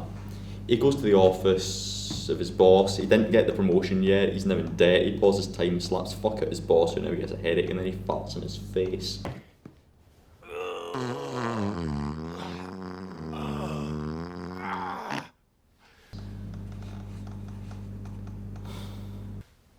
No. You got more. Yeah. And then his boss says, Stacey, did you put shit in my lunch? I taste shit. But he says like shit, like he spits. I like that. I like the way he said that. Stacey, whose hair might have changed colour. There's 2 Stacys in my head. They're both called Stacey and they're both the office slut. Because the women, like, they're interchangeable. Partner-wise, I taste shit. You do? Stacy, did you put shit in my lunch? Both are slut. Michael meets Morty to discuss skipping a couple of months because... Why? Because he wants his promotion. He's not got his promotion yet. He can't be asked with all the paperwork. You have a literal key to the fucking kingdom. Anyway, there's dramatic red lighting during this, and then Morty says a lot of bullshit, and I'm convinced that everything he says was just improvisation from Christopher Walken, but he says something about there being cornflakes at the end of the rainbow instead of a pot of gold. Oh yeah, I forgot about that scene. It's a good line. The kids try to show their dad the designs they drew and he shit talks the designs. The kids cry, he keeps shitting talking them because he's sad. His wife figures out the reason, because he didn't get the promotion. He then storms off, smokes, and Kevin's family now have an RV. Yeah, somehow. He again embarrasses Kevin by making it out like the cigar is his. And then Kevin says the rawest line in the entire film. He just goes, "I hate you." I'm like, me too, Kevin. You don't deserve this. You deserve none of this. He's a bad man, Adam Sandler, which brings us to why he's taking it all out on Kevin. I figured this out on the second watch there. Why does he hate Kevin? Kevin. Don't know, just because of his materialistics. Bingo. His parents are rich and successful. They have everything he wants. Mm-hmm. He has to go camping with his kids in a tent. Kevin's got an RV. His dad's got an RV. They've got a real dog. Kevin's got an electric dog because his dad can afford it. Mm. Stop taking it out on Kevin. Take it out on the fucking parents. He wants to be them. He's in competition with his neighbours, basically, to try and be the richer. I was like, that works into the kind of capitalist way. Shame we're only seeing that through abuse of a child and not his parents, who could have been like, you know, over the fence conversation. He's like, well, I'm going golfing today with my friends, and Sandler's like, yeah, I'm going to work. You did all your work, you got your promotion, now you're the boss. That could have been a nice reason if we seen that he had that instead of having to figure it out. It might not even be true. Anyway, Michael hears the kids cry about losing the bikes, and he just thinks, fuck it, I'm gonna skip all the way to my promotion. Promotion party. His boss is now with Janine. He's only gone and skipped a year. And him and Donna are having relationship troubles because, well, he's been on autopilot for a year. He has a new assistant who's not a slut. His old one now goes by Alan. That was really weirdly put in as well. There was no reason for that change. Yeah, there was. It's a joke. Yeah, slapstick comedy. It's funny. He and his wife are in therapy. He and Donna start arguing and it auto skips because the remote for some reason auto skips. He hugs his kids, who now look a year older, has longer hair and all that. The boy one's eating cupcakes for breakfast because he's going to turn out fat like his dad. Setting up that plot line. This film's oddly well structured. It's just shit. Like, it does everything right except for the comedy part. Which is pretty big for a comedy film. Exactly. There's a new dog in the house who likes Twinkies because they sponsor the film and everyone should like Twinkies because Sundance died. And you don't see a lot of that dog in the film, do you? There's only one scene with that little dog. The new dog, yeah, that's because he immediately skips another 10 years. I just clocked that. There's absolutely no reason to have that. One of two scenes here. Well, no, there isn't a reason. Because the new dog also fucks the duck. True. The duck is the consistent thing. This duck has a life of like 30 years. Yeah, that duck throughout the film. Lasted a pretty long time. Adam cries so much and Donna thinks, oh, he's finally stopped bottling all of this in. The reason he's been so robotic the past year is because he's been bottling all of the emotion of the dog passing him, not getting the promotion, having to work in, and it's kind of taken him away from reality. That's a nice little one mini beat. Anyway, I've wrote in highlighted tone. This is mad because it's a shite film with a relatively powerful feeling being brought out. Missing time. You don't want to miss time. Time's the one thing you can't get back. You can get back money. You can't get back time. Imagine skipping a year. What were you doing a year ago? A year ago, I would have. What way is it? May. It's a better way of. I would be working. It was my last month of working. Or my second last. But it was a month before I decided to leave. It was May. You still doing army stuff? Yeah, I've still done it as well. I was doing that back then as well. Yeah. And then you go with what you're doing now. What am I doing now? I'm still working, different job though, left full-time employment. Applied for college in that last year, so doing college now. And still doing it. It's like you take a year. Imagine you just skip it. You woke up. Oh shit, I'm going to college. Oh shit, I've got a partner. Oh shit, I've got a different job. Oh shit, I missed Centre Parks. I know. It's missed all of these pub nights. I haven't been to the Northern Way yet. So, yeah, never went to LA Bowl. for that one time. For the one time. Ryan had been to the theatre. It's just like that. I just imagine missing a year of your life. That's a Having lot. no It's- real knowledge to what happened. Yeah. It's bizarre. It's a bizarre thought. Anyway, so because the duck is being fucked by the dog, Donna, Adam Sandler's character Michael's hot wife, is into that because she gets turned on by it. That's really fucked up. Is that why she keeps the duck around? Maybe. Maybe. What if that's- Adam Sandler wasn't around? What would she do if she was turned on by the duck fucking? Anyway, the adults fuck, but it auto skips again, second lap of the movie, for the exact same gag, For the except exact this time the dog joins in, which is even fucking weirder, because his wife's probably still into it. Most likely. Morty then spawns in, and he explains that it'll skip everything he's already skipped. Michael tries to refund it, but he can't, so he bins it, but it keeps appearing in his hand. He destroys it, it returns in his hand, it returns on his head. The remote spawns in like a boner, and then he stops it before it comes out of his ass. So Adam Sandler, you have skipped a year of your life, and you've established you want to refund the remote control at this moment in time. I've got a crazy idea for you. Just don't use it. I thought he was going to put it away. Just put it away. Surely if you're not in the same room as it, it won't know that you're having sex and therefore skip, because like if you Yeah. just drive that remote to fucking Turkey, leave it in Turkey, don't know why he's driving to Turkey. It's a film, he's drove to Turkey. Sure. Just leave it in Turkey. What's he gonna do? Come back? That'd be really funny.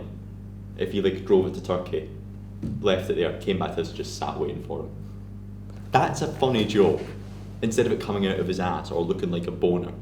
Morty is basically just walking remote control exposition. He's like, this is what this does, this is what this does, this is what this does. There's an unnecessary dissolve cut. He starts talking so openly to his wife. He's like, yeah, so I've skipped time and all that. And she's just kind of like,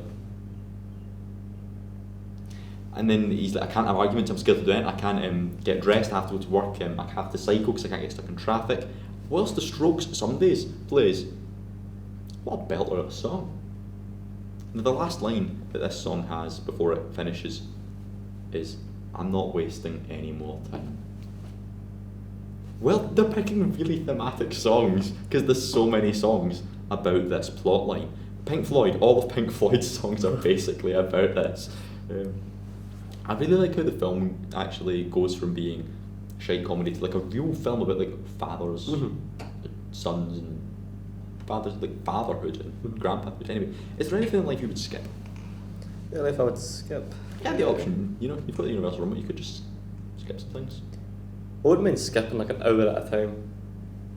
But I think I'd never go overboard and skip Yeah. more than that. I feel like I'd skip going to the toilet. I feel like I don't get anything from that, you know, like True, there's nothing that you're really not missing out. I don't go and I'm like, And oh you've man, done I'm it. having such a fucking nice shit right now. No, just I could do without, you know, I could do without. Or like the bus home. Aye, having a That'd few be handy. pints. And just skipping your back home. Aye, I don't know. I quite like a bus home. Sometimes, but sometimes Unless I you need to just like piece of you don't feel, you know, you've had fun too many. Yeah. Sometimes I think, man, I wouldn't mind to be able to skip around and just get back to my bed. So if I had the option where I wasn't skipping every time and I No. could choose, then I know, so it'd be handy to have.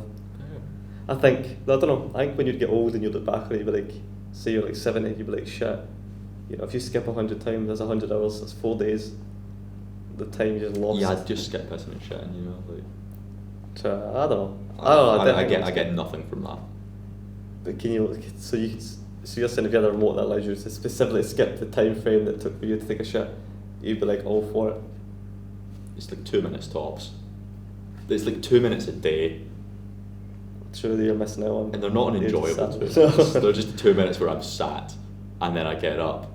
Like, I don't think 70-year-old Ryan's gonna be like, man, I fucking wish I was able If to only do I shit. pondered about taking that shit a lot I longer. know. I don't know, I definitely would skip some things, I think. It'd be very handy to have. He sneaks into work in his dressing gown. Don't know why he sneaks into work. Plus someone sees him in the outfit. The windows to all of the offices are glass. No. They can just look in and see him. His boss strips down to join him because fuck suits, am I right? He says he's moving to Morocco with Janine and Adam is offered another promotion and, well, time skips to being the CEO, I guess. I'm trying to think leaving hands between them. That he just time skip. He's like, oh, well, so you're going to be the CEO, and he's like, oh, no, I don't want a promotion. I don't want a promotion. I don't want a promotion. 10-year time skip. Yeah, is it not that's when he wakes up with the fat? Isn't it? Yep. We meet Michael in 2017. He's fat as fuck, and fuck, it's not good. Too much fast food. That's what they say on the screen. Janine and Hammer are like, yeah, too much fast food, mate. There's so much mad technology available for 2017. I love when films do just assume that 10 years in the future is It's like a dystopia. Star Wars. Yeah. I then put this as a fat suit, question mark. Oh my god, I'm a fat guy! Look at me.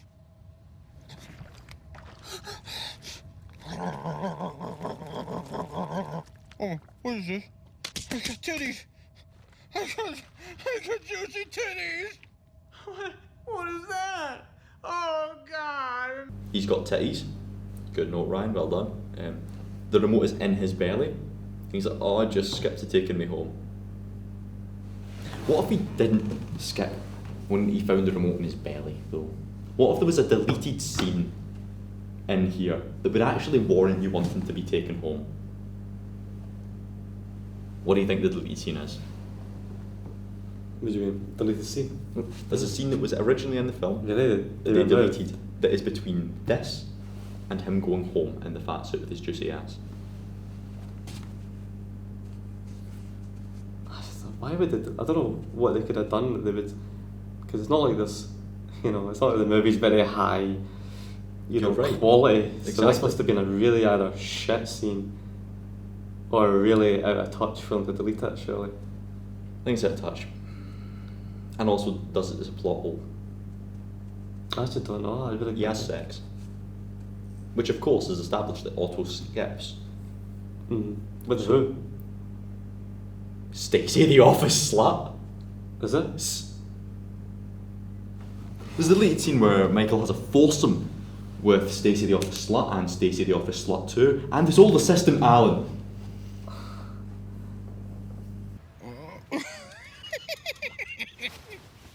Hey. Where the hell am I? What are you guys doing here? And how did I become a hippo? Hey, can we quit talking? I got some morning wood I need to burn. Oh god, no. I want to see it. No, I want to see it. Gonna get it. That's a bit fucking, a little really weird. Well, that's why we time skipped. Anyway, February 5th, 2017, thanks to the radio, is the date, and the date has predictions on the radio. Britney Spears will have her 23rd baby. Kevin Federline says he is considering getting a job, and Michael Jackson will clone himself and sue himself for molesting himself. That's a well-worded joke. How many of those came true? I don't think any of them came to. So, in 2006, when the film was made, Britney Spears had 2 children. Britney Spears still only has 2 children with Kevin Federline. Proud father Kevin Federline said he's considering getting a job. I've got a fun fact about Kevin Federline. On January 1st, 2007, on WWE Monday Night Raw, Kevin Federline would beat John Cena. And Michael Jackson died in 2009, so... Yeah, definitely. But what did happen on February 5th, 2017? I hear you asking. Well, Black Sabbath played their last concert.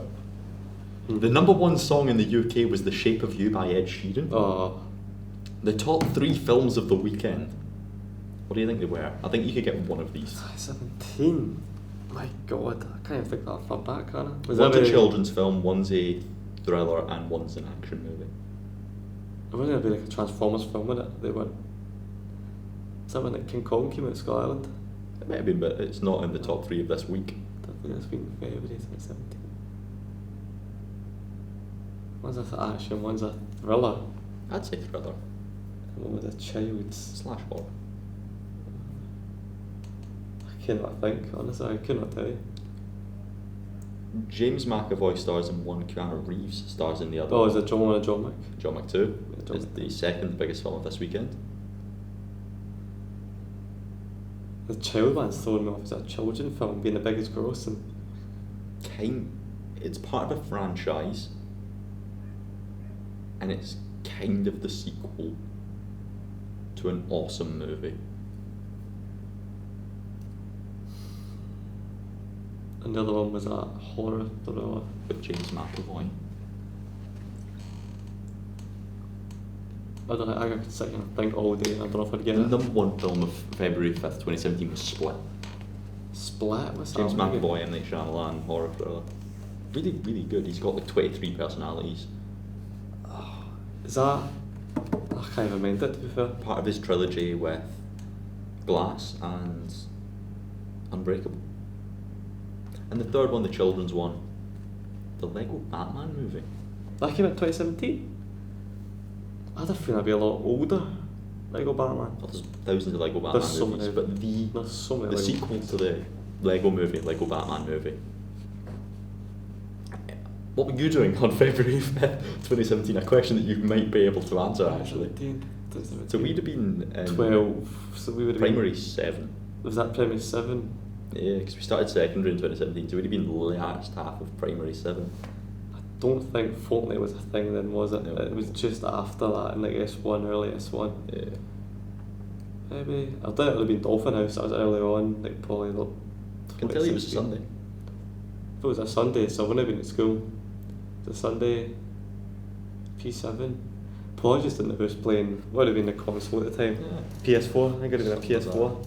I was at Sunday school. Oh, was you at a Sunday school? Aye, getting fucking shite crisps and... Nah, I'd have been at home playing playing the old PS4. Playing Overwatch. Nice. That's what I've been playing. Nice. And just like that, we weren't able to answer what we were doing in 2006 because we were probably just being looked at by an Yeah, adult. probably just crying, Aye, screaming, or shouting. shouting. Yeah, I pissing to us skip shit. those shits. That had to save my parents so much time.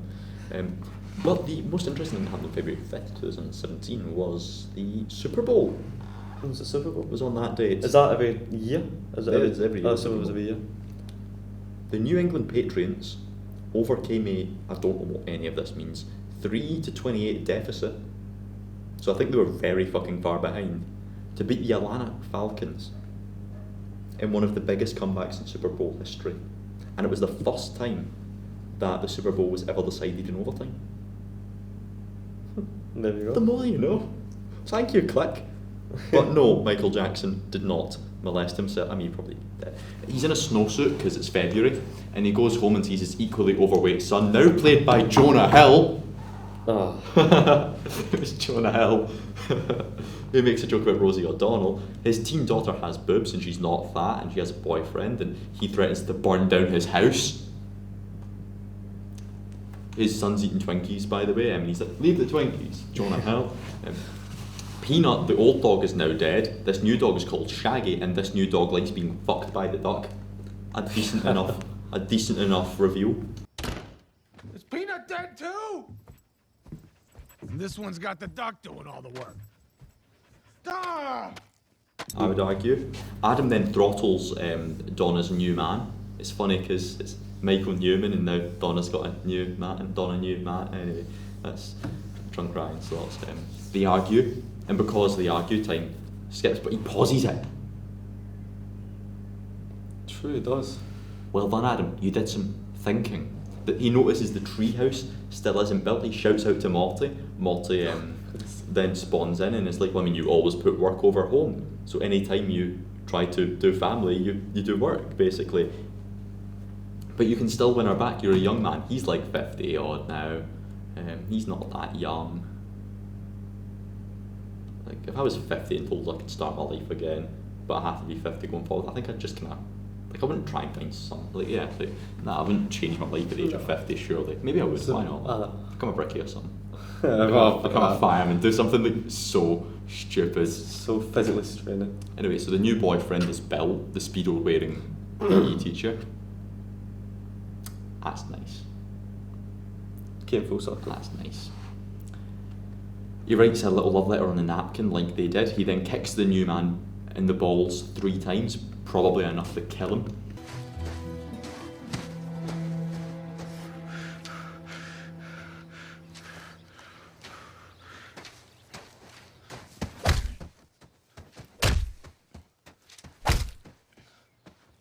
You'll feel that in a second. All right, please. Then, for some unbeknownst fucking reason, Shaggy the dog backs him into a wall and he cracks his head and dies. Please, just read my note. I hate you!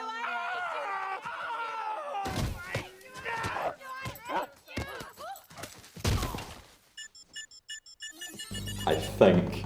But because he's injured / ill, it time skips. What the fuck? Yeah, and it doesn't just time skip, it time skips like 6 years. Yeah. This is where I've wrote down a note about the underwritten daughter, because the daughter is incredibly underwritten. Yeah, in yeah, this film. she's very love featured. The son is a big part, because the son is the reason he decides he has to change his life. And the men are really... I think it's just a thing about we don't write women, we just write men, and the women are meant to just be pretty, hence the wife, and hence the daughter is constantly being like, boobs, cover up, cover up, cover up. Just, that's not the only thing you'd say to your daughter if you hadn't seen her in 2 minutes and now she's an adult. Anyway, is it intentional? What's that, sorry? The underwriting of the daughter. Yeah, well, yeah, I think they just fucking... To show that he's like neglecting his daughter. And the like, only way he noticed that she's got longer hair is because she's a year older. Or the only reason he noticed she's, as he puts it, has boobs and is not fat is because he hasn't seen her. Because it's because we were talking about target audience being men. I think men would rather see a more well-written man character. Oh, we want to see a man character and we just want to see Pretty Woman, yeah. Yeah, so I feel like they just kind of went with that and like, she's just kind of on the back burner. But what I was thinking is, see when they started this movie, do you think they had planned it going the way it did? Because I find it so like, it's as if the scenes, they were making them one after the other, instead of planning out the full thing. No, I think they did because every single setup. Because they have him hit his head off the wall and then they're like, alright, now he has cancer. Yeah, now the film, like, this, So that moment is when the film shifts. It's as if they've made the scene Because you've got to make only the watching the scene before it. It's like, you know that game where you draw something in a book and then you slide it over the table and then they draw something and you get it back. It's like that in a movie sense, I feel. Where they were just almost impromptu making it. Like, alright, what do we do now? He's fell over, we'll say he has cancer and we'll make him have a realisation that he regrets everything. Right, then what do we do? Then it's like, I don't know. It feels as if it wasn't planned out. It feels as if this is the bit that don't make, like this time jump here. Compare how the start of the movie went as well. The start of the movie, it was a piece of shit, but for the half an hour it was like a cohesive half an hour. Whereas the last half an hour is here, there and everywhere. I'll take your point and I'll like raise you. I think it was planned out. Then they had this plan. I think they might have had it. They had it planned out. They had their beginning, their middle and their end. Mm-hmm. But they could not for the life of them figure Tie out all how together to get from this to this. the end. And the only way they could think Within of to an do hour and a half. the only way they could think of to do so was to have him fall and hit his head on the wall. Yeah, The worst possible way to do it. But I think it was the solution to the problem to get to the story they'd already planned. They just couldn't figure out how to connect the beginning to the middle, connect the middle to the end. That's how I felt watching it. Is very like the It's 3 scenes movies. are there and it's a good idea. Now make them together. Yeah. Into the full length film. I agree. Enough on that. He's not fat anymore. He's in bed and he thinks it was all a dream because he wakes up in the white bed from the it's not the white bed. Shit, Donna's got grey hair and she reveals that they found out he had cancer and he gained weight and chemo, being the first man ever to do that. That's a joke that goes nowhere. He had a heart attack because of that. That was 6 years ago. We're in 2023 now, which raises the question, February 5th, 2023. I couldn't find I didn't bother doing actual research to it, but February 2023, I can tell you a few things that I did. Can I check my phone? Absolutely. If I go to gallery and I go to 2023 February, what day was it? Did it say the day? It didn't say the day. I say we just go with the month as a whole. February. Let's see what pictures we have. The Greenock ScotRail tour took place. Myself, Daniel and Reese. I think that was one of Reese's first ScotRail tours we actually did in. Greenock, interesting place. Valentine's Day was quite entertaining. I had pretty long ass hair. Would have spent some time with Ren. Would have been her birthday on February 2nd. That's about my February from 2023. February was like What a- was I doing? When was Oh that? shit! I filmed the first Karate Man in February 2023. February 10th? I think February 10th sounds right. This is like an eventful. The only thing that happened was I attended my grand's 75th birthday, I think it was, Nice. or something like that, or 80th or something. Nice. Apart from that, nothing. It was just usual working month. Went to my job, came home, maybe a night out here, played games. That was I it. think I got keys to the escape room in February actually. I think I became a key holder. Mm. Because I started in December. In January I was going to be in train. I think in February I got my keys. Same keys that are in my pocket right now. That's interesting. That was an eventful month. Yeah. He plays with his remaining fat. The guy she was dating is Speedo Man. This is when I realised that. Imagine just having cancer and skipping it. Like, I feel like that's an acceptable thing to want to skip. True, because I mean, what would happen during those 6 years? You would just lay in bed and get pumped full of medicine. It's not like you're missing out on anything, yeah. Well, he did. He missed out on it because you can live with cancer for the most part, depending on how bad it is. So like, he became the greatest architect in the world, apparently, according to 2023, Yeah, that which I'm confused pretty me. sure has flying cars. That confused me because I feel like the whole job part was just kind of, lost in the plot, and all of a sudden he's now getting advertised as the best architect. Don't worry, we'll get to that at the end of the movie. I've got some notes on that. There's mad sci-fi dolls. All of his dreams came true, but he missed them. And by all of his dreams, his success, his work dreams came true. Because see him on autopilot, which is what he'd been when for the past 16 years, Jesus, he was on autopilot getting to the top. Autopilot him was just working him. Ben now looks good as a businessman. He became an architect too. Adam Sandler compliments a girl in the photo for being a looker and being chesty. Well done, Adam Sandler. That's your daughter. Bloody silly Adam. Adam wants to spend more time with his family, his gran and his papa. And then the film shifts. Because Ben sits him down, gives him some Mad Voss water, sponsor of the film, almost definitely, and tells him that his grandpa died, his dad died. And now we enter the emotional stage of the film where it goes from being a comedy to I don't think there's a joke for the next 10-15 minutes. And if there is, it's a joke that feels natural and not intrusive. Ben, now played by Jake Hoffman of Sam and Kate, The Irishman, Hook and The Wolf of Wall Street. Not bad, Jake, Ben. It's a fair roster. Anytime a slide just cuts to starting with the Sandlerverse, okay? So before we get into the sad stuff, I want to talk about casting his friends. He always casts his friends in the movies. So I'm going to read this. The Sandlerverse extends beyond the actor always casting his friends in his movies. In the case of Click, he hands the baton off to the children of famous actors, some of whom were his past and future co-stars. Michael's kids each appear at 3 different ages over the course of the film, tracking the siblings from early childhood through their teen years into adulthood, whilst teenage Ben is played by Jonah Hill, whose parents are not celebrities, unless you count Hill's father, Richard, who was Guns N' Roses tour accountant. But adult Ben is played by Jake Hoffman, the son of Dustin Hoffman. Sandler and the elder Hoffman would go on to start together in Noah Baumbach's The Mayor, a film more than a decade later. Teenage Samantha is played by Lorraine Nicholson, daughter of Jack Nicholson. Nicholson and Sandler had already co-starred in the box office smash Anger Management. Adult Samantha is played by David Cassidy's daughter Katie. After Nicholson's performance in Click, she would find her niche in the horror genre, taking roles in Black Christmas, When a Stranger Calls, Harper Island, The Samuels Bear, and A Nightmare on Elm Street, the remake. Nice, well done. This film has no right to almost accidentally bring out tears. Adam cries at his dad being dead. Powerful shit, this. He hugs his kids and he leaves. He visits the grave of Newman, and Maltby says it won't take him to the moment because he wasn't there. He visits the last time he saw his dad. Grandad comes into the office and suggests a boys' night out, but Adam shuts it down, and he offers to tell him the quarter trick. Adam yells at him. Adam yells at himself. Adam, looking on at this scene, yells at Adam. In this scene, Grandad says, "I love you, son," and he leaves, his granddad, tear in his eye. Adam replays the moment over and over and over again. And he leaves a quarter on his grave. Symbolic. I found out during research for this that Adam Sandler's actual father passed away a few months before this film was shot, and then this scene just became like even sadder because like it's real to him.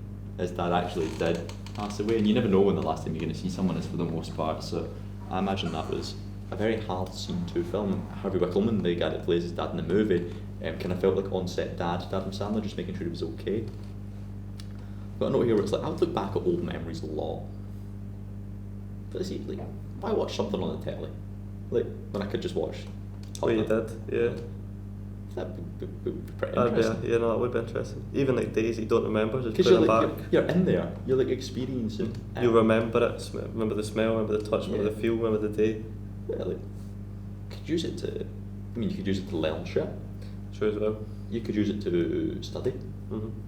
You could use it for all sorts of nefarious means, but also really nice, relaxing means. I'm a very photo person. You know, I like always getting photos of things every day. Okay. And I always love looking through the photos from time to time. And I've got all them printed off in the photo books, and they're all like categorised and all that. It's one of my favourite things, is just sitting through looking through photos. Because you're like, oh, that's cool, isn't it? I remember when we were in fucking, what should we go for, Irvine? And there was that weird like nut haggis baby thing, and I'm just kind of like on top of the weird haggis nut baby thing, and you're just kind of there, and then we went and we found like a sign that was like beware of dogs. Yeah. Remember that. That's the kind of shit you'd forget. Oh, I didn't if have there a was photo of it. photos, yeah. And you look back at those, and sometimes you can feel like a photo. Yeah, like that one of where yourself and Daniel walking over that grass mound, and I took it from the back. Yeah, it's I still remember that photo, and I remember that day. And just pictures that, yeah, it almost takes you back to the moment. Being able to like go in and, I mean, it is the next step of technology, I imagine, is like virtual reality memories. I mean, it's not the next step, but it's a step that is almost definitely going to happen in the future. It wouldn't shock me if 50, 60, 70 years something like that was to happen. Yeah, like if you could get a photo and you could project it and you are in that space, it won't be live action, it won't be moving, but you will be surrounded by where you were an at AI that generated that. And it'll probably be damn realistic. But it's not happening in 2023, though, is it? No. Morty says he didn't want to take his father. Morty reveals he's the angel of death and teleports. And Ryan's drunken note to this was, okay. Like, okay. I'm just going to ignore this. Adam says, take me to a good place. And then the song that's playing is The Best Things in Life Are Free. Because the remote was free. Anyway, he's at his daughter's wedding. This scene confused me though. So he says, Or his son's wedding. It says that he's at the grave and he says to take me to a good place. And then they're at the wedding of the son. So did they fast forward to the wedding of the son? Yes. So he fast forward even more, even though he was regretting fast forwarding. Yes, because he's sad his dad died and Morty just revealed he's the angel of death. So he was technically, that makes sense. Because I always wondered, like... No, it doesn't. No, it doesn't. It doesn't. Because I thought he went back in the past to the wedding. I was like, I thought he couldn't go back. So no, he just fast forwarded. No, he skipped forward even more.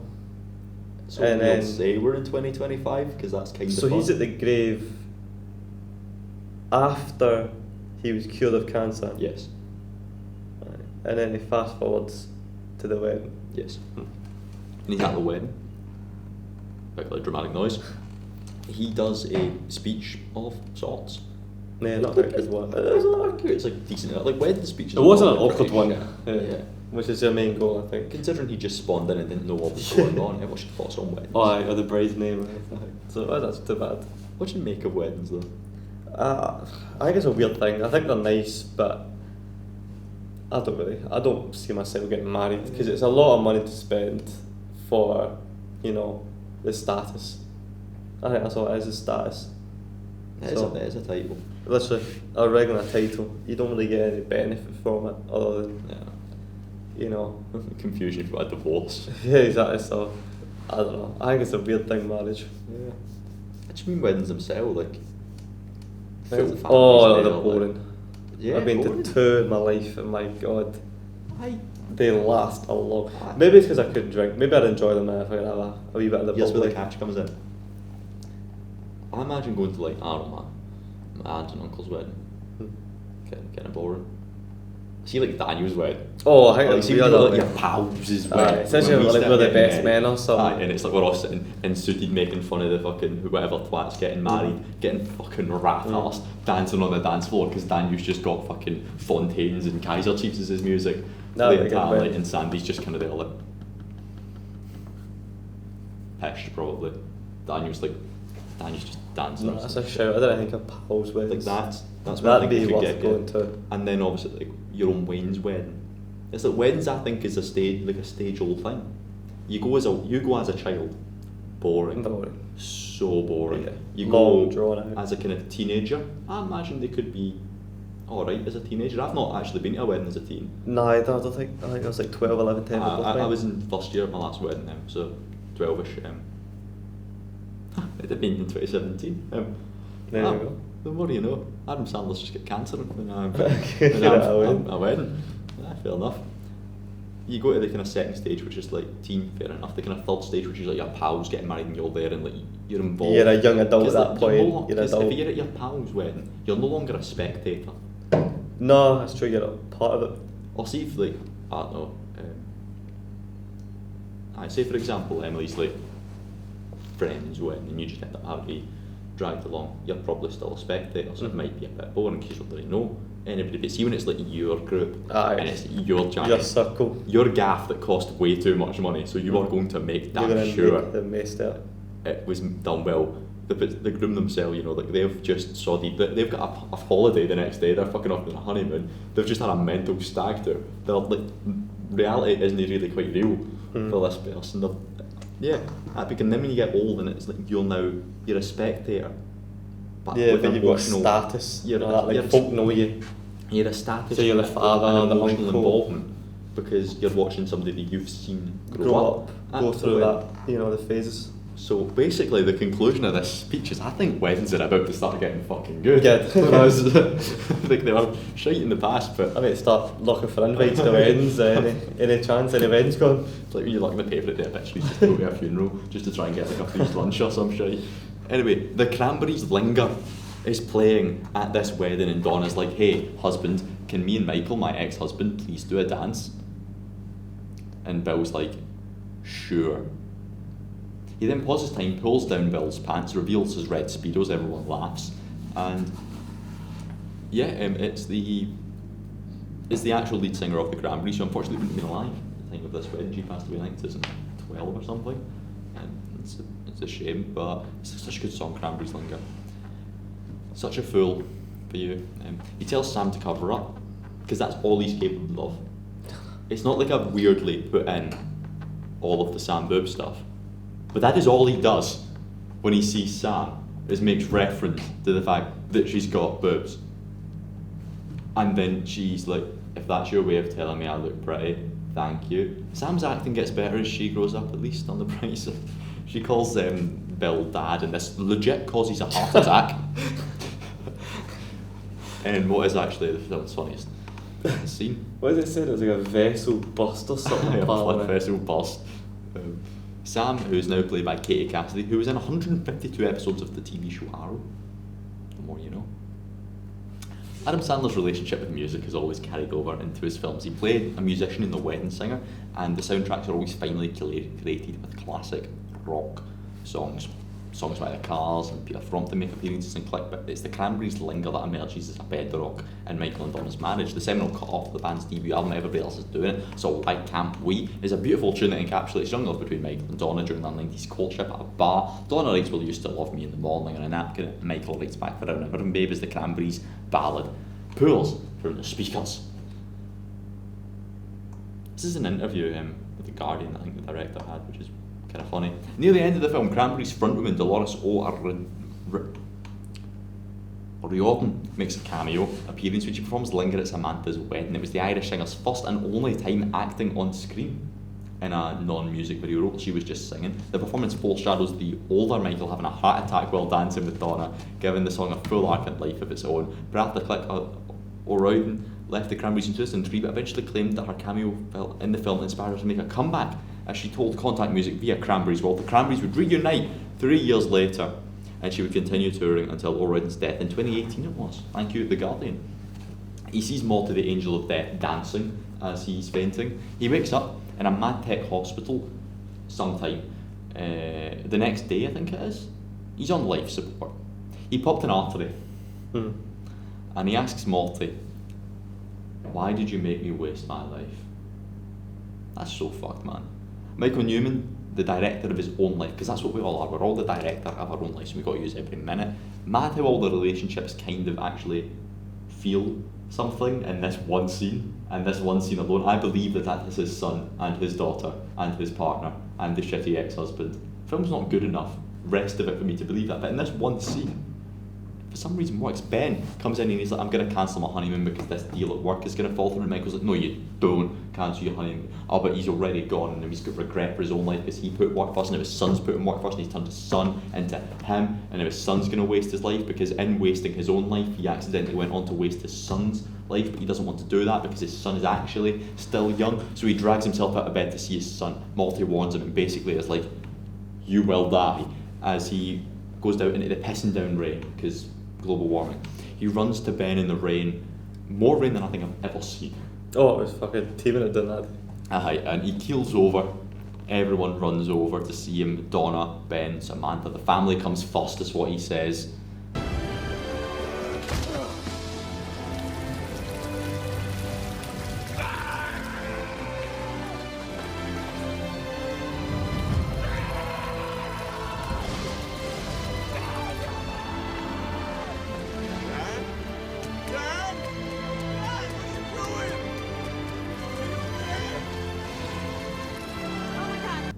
He says he loves them. He flips off the Speedo guy. He takes Donna's hand. She says he's sorry. He produces a napkin note that says, will you still love me in the morning? She responds, forever and ever, babe. And then he legit dies.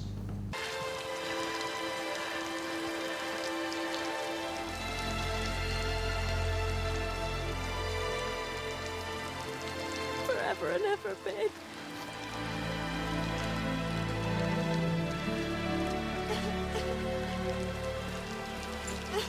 Time to go. What the fuck is this film? It didn't have to do that. That was just like a scene that had like me, Callum and Tyler just kind of like...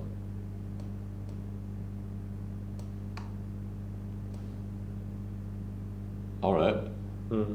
It's not what this film was 20 minutes ago. Wasn't that? What happened to the fart jokes? I've not seen a duck in ages. Then white flash. Oh. To the bed from an hour ago in the shop. That was all a dream. He'd gone on one crazy dream.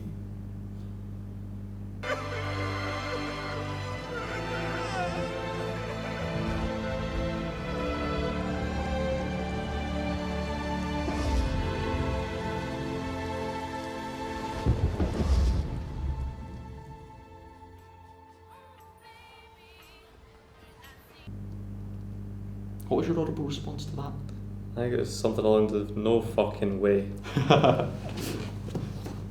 Now he's back, and he, because of this crazy dream he had, he's gonna seize every day. And I wrote, fuck it, I like this, it's a dream ending. What I liked is the fact that, see if he woke up in that bed and then the credits rolled, I'd have been fucking pissed. Exactly. The fact that he woke up and actually showed they did have the resolve to then He learned from change, and it showed him planning his camp, and Yeah. it showed his kids laughing, and I was like, at least it played on and showed you, you know, the result of the thing. Absolutely. If it had just ended If on it that, ended it'd have on been that bed, the biggest and he fuck woke you. up, You, and they played with that friendless guy, I'd have been like, nah, like, I'd have been stunned. you've just nearly shed a tear at the death of Adam Sandler in one of his films. It was all a dream. Get a fuck. Nah, at least it does show that. But then it revealed it wasn't all a dream, which is So a that nice was weird, little a little plot bit more, yeah. Fuck, I like this dream ending. Sometimes, what the fuck have I wrote? Sometimes I have these I'ma die moments. Well done, Ryan. I Fear Death is the next one. Ryan was drunk, quite. I mean, you have to be to get through Click. That's what I'm trying to do, man. I Fear Death. I feel like that doesn't need to be elaborated on, but it's a valid point. I do feel death quite a lot. He goes to his parents and he hugs them and he loves them and he invites them to dinner forever and ever and ever and ever, today, the next day, and that is he jumping up and down on his father, who he had seen dead, and he's like, no, but you're here now. And then as they get turned on by that and they want to fuck him, he gets home and he makes a shit ton of noise. He's like clang, clang, clang, clang, like it's fucking COVID-19 on a Thursday at 8 PM for the NHS, man. He wakes everyone up and then pretends to work, and then he's only to do the big plot twist of like, what are you doing? You come down to disturb me? I'm working on these plans for the July 4th camping trip because we're back before July 4th. Sure. He kisses his wife, he hugs his son and daughter, and he says he's going to finish the tree house. He says that they're going to work out every single day. He'll never wear Speedos. He tells his daughter Sam to always wear a jumper and always cover. She's like 3, mate. Sundance gets a new dog friend that runs to the duck, and then they fuck it together. I wonder where the duck came from. Like, True, like yo, I've got this idea for a running gag. No.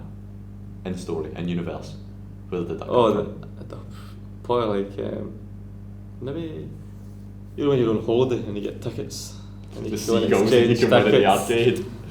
Or something like that. That's what I imagine it came from. Here's my pitch. Donna, the sex freak that she is, established in the movie, who gets off anything this duck gets fucked, bought it. She actually brought, this is her thing. This duck is how she had her sexual awakening as a teenager.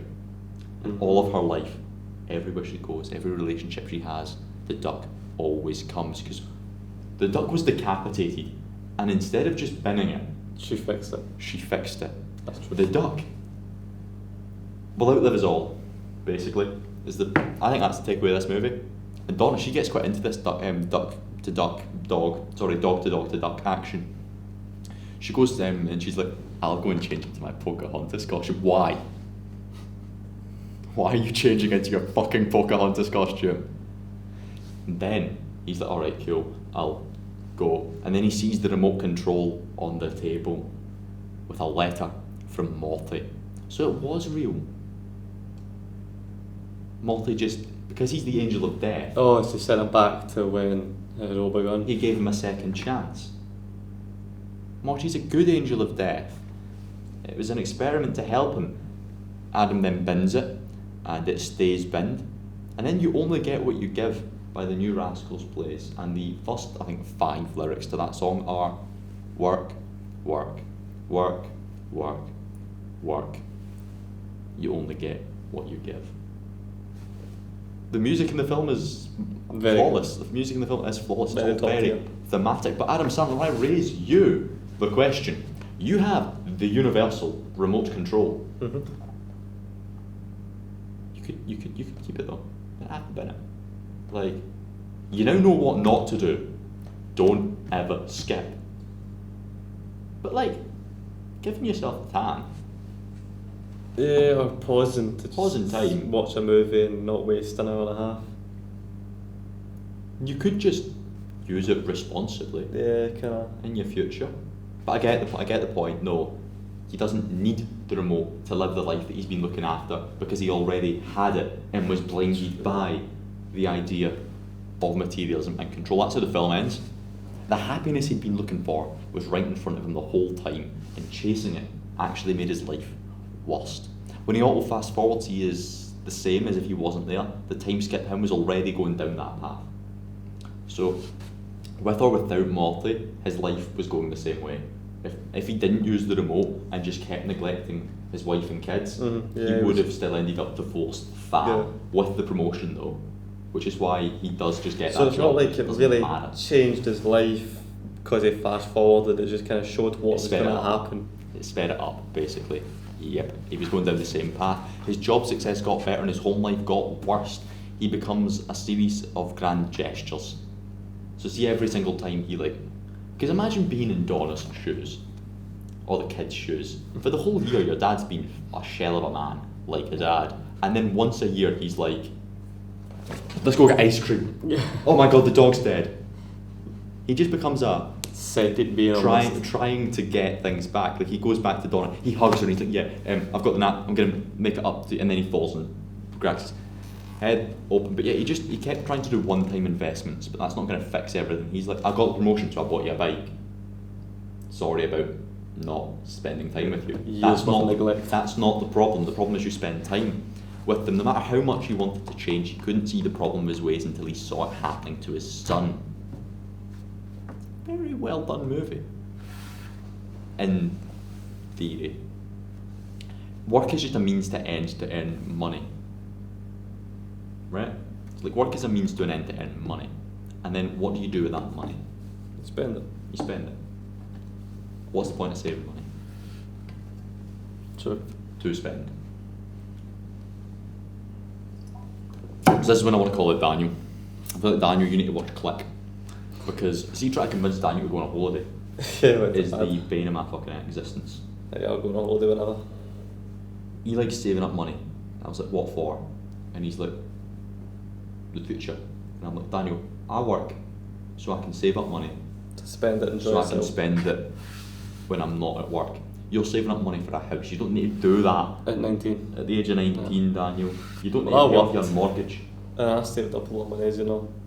And sometimes I wish I had, and I had just spent it at the time. And now I'm working my way through it, and it's harder to have, but I worked that to now just spend it when I'm older instead of enjoying it at the time. Aye.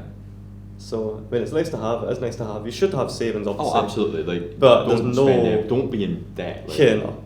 It's good to have something to fall back on, but it's definitely there's no point in going frugal and limiting what you spend money on just because you want to, build yourself a wealth. If you want something, like what you say, you work. Money goes as well, yeah, but also can come back. Like you work 2 or 3 days a week, you think I'm not going to buy myself, a meal because I'm trying to save money. Or, not going to buy myself a pint because I'm trying to save money. Don't find yourself in that kind of situation. Yeah. For example, with my wages, normally what I do is just half savings, half spending. Yeah, I just nice something and like easy, or like nice and basic. 20-30%, put it away, 60%, and if I need to take it out, I need to take it out, and I always try to put back in. Because you can take it out, exactly. You can take out and just note to yourself, I've took out 50, so I'll try put put 50 plus whatever. Or if I have a month where I make exceptionally more money, I'll probably just put that into the savings. And I don't mind if I put away money in my savings and I take out a load for something like a holiday. Because I'm like, this is a memory that I'll have forever. We live for memories, right? Which is why I've recently entered the kind of stage of I want to day things. You said it earlier as well. I want to day things. You just want to day I'll stuff. go to the fucking theatre. Listen, yeah, why? Because the theatre's on. Did you see? The theatre is on. And it might not always be there as well. I might as well go. I'll look. Why the fuck not would we go bowling? Why not? Fucking do it. Like, centre pucks. Yeah, do it.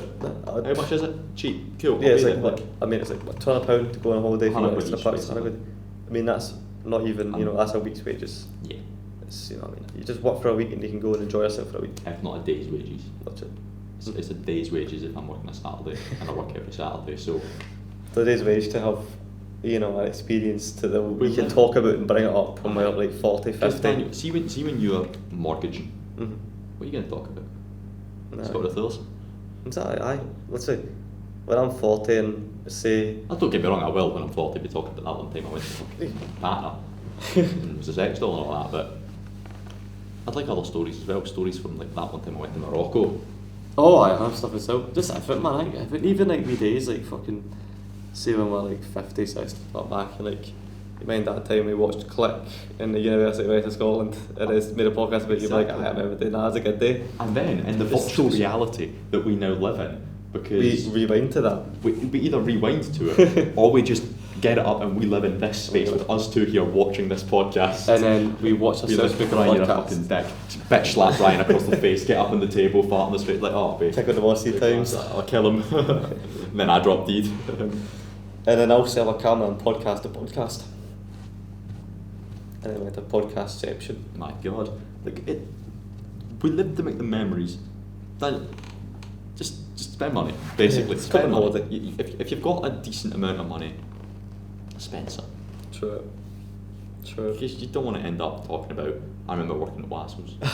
Yeah, cool. You'll have some brilliant stories, but the better stories are always, that. And even stories about being in the pub. Very rarely are stories about I went in a night out. Very rarely are they the good stories.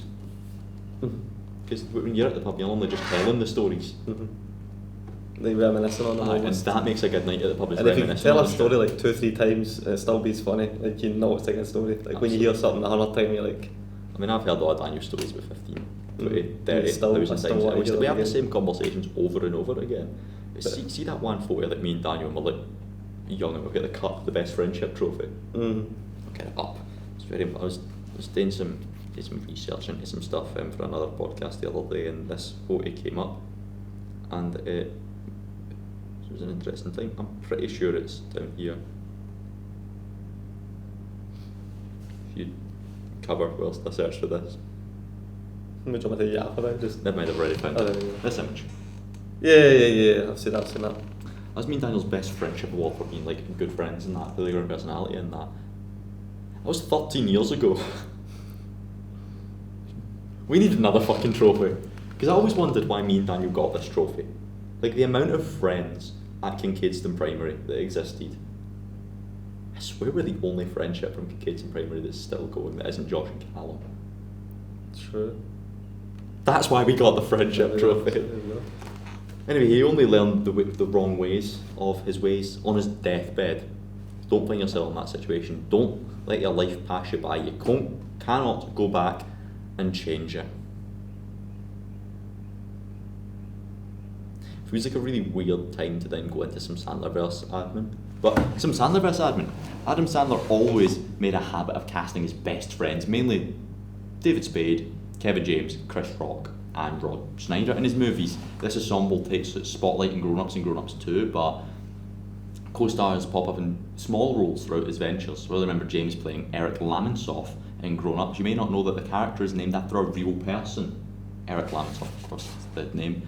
Before his identity was given to James' character, Lamonsoff and Sandler were childhood friends and college roommates. Not only does the real Eric Lamonsoff have big roles in The Week Of, Jack and Jill, You Don't Mess with Zohan, his name is also mentioned in The Wedding Singer, Pixels, Sandy Wexler, Murder Mystery. The name of his college roommate is brought up in 8 of his films.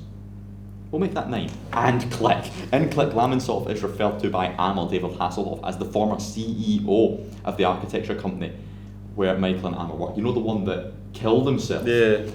Very briefly brought up because he committed suicide. Sandler, as a joke, him. The Sandlerverse is expansive and the comedian loves having minor characters do recurring cameos. Lamonsoff joins 10 Second Tom in 50 First Dates and Blended, Otto the Caddy in Happy Gilmore and Jack the Jill, Nazo the Delivery Guy in Big Daddy and Mr. Deeds, and the O'Doyle family in Billy Madison, Hubie Halloween. It's Kevin O'Doyle, his neighbour in Click. God, the Sandlerverse is so fucking stupid. It's like MCU level multiversal bullshit. And you have to kind of respect it. Kind of being the key word.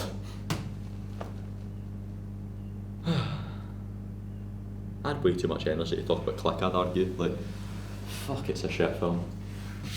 Now, I've got one question for you, Ryan. Would you, say you met someone and they've never seen Click, would you recommend watching it? Would you recommend putting up with that absolute shitty stinker of an hour for maybe half an hour of good content? I think you have to. So you think watching that was a good spend of your time? No, because I've seen it 3 times. No, but even the first time? Yes. Because I was wanting to toilet and I'm thinking to myself, like, was it worth it? Like an hour and 40 minutes. A life-changing 30 minutes it could be for some. I don't know. I would say it's a worthwhile watch, but not by a lot. I do think that first hour is pretty bad. Yeah. If I wasn't watching it for the sake of the Sandlerverse or recording a podcast about it, I would never have rewatched that film. I think watching it once is a thing you have to do because Click is a film that you kind of hear about for being god fucking awful. And sometimes your curiosity gets the better of you. What does a god awful movie look like? This. Holy shit, I'm in tears. That's the effect I want. That's why I want to force people to watch Click, because I'll be telling them it's an awful movie. It's an awful movie. They'll watch this awful movie being like, fuck this, fuck this, fuck this, and then all of a sudden they'll be like, oh shit, he's got cancer. His dad's dead. He's dead. It was all a fucking dream. It wasn't all a fucking dream. I've got now like a day of thinking about the meaning of life. So yes. But not for any reason other than the shittier entertainment I would get out of someone having that reaction to Click, because that's the only acceptable reaction to the movie. True. And on that note, it's been a weird open to the Sandlerverse. I have no idea what we're going to be covering next on the Sandlerverse. I imagine it will be something as equally as dumb as Click. You can check that out in, I believe, a month's time is the upload schedule. Aaron, how's your first podcast went? How you found it?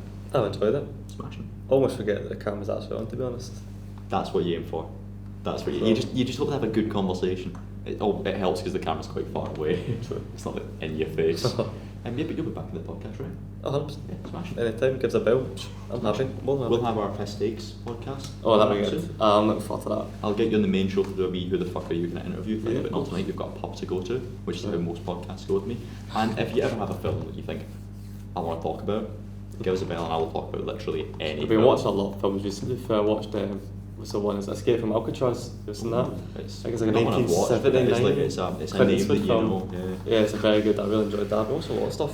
I watched Reservoir Dogs. Reservoir It's Dogs. the best one of the Reservoir Tarantino Dogs. movies. It's class.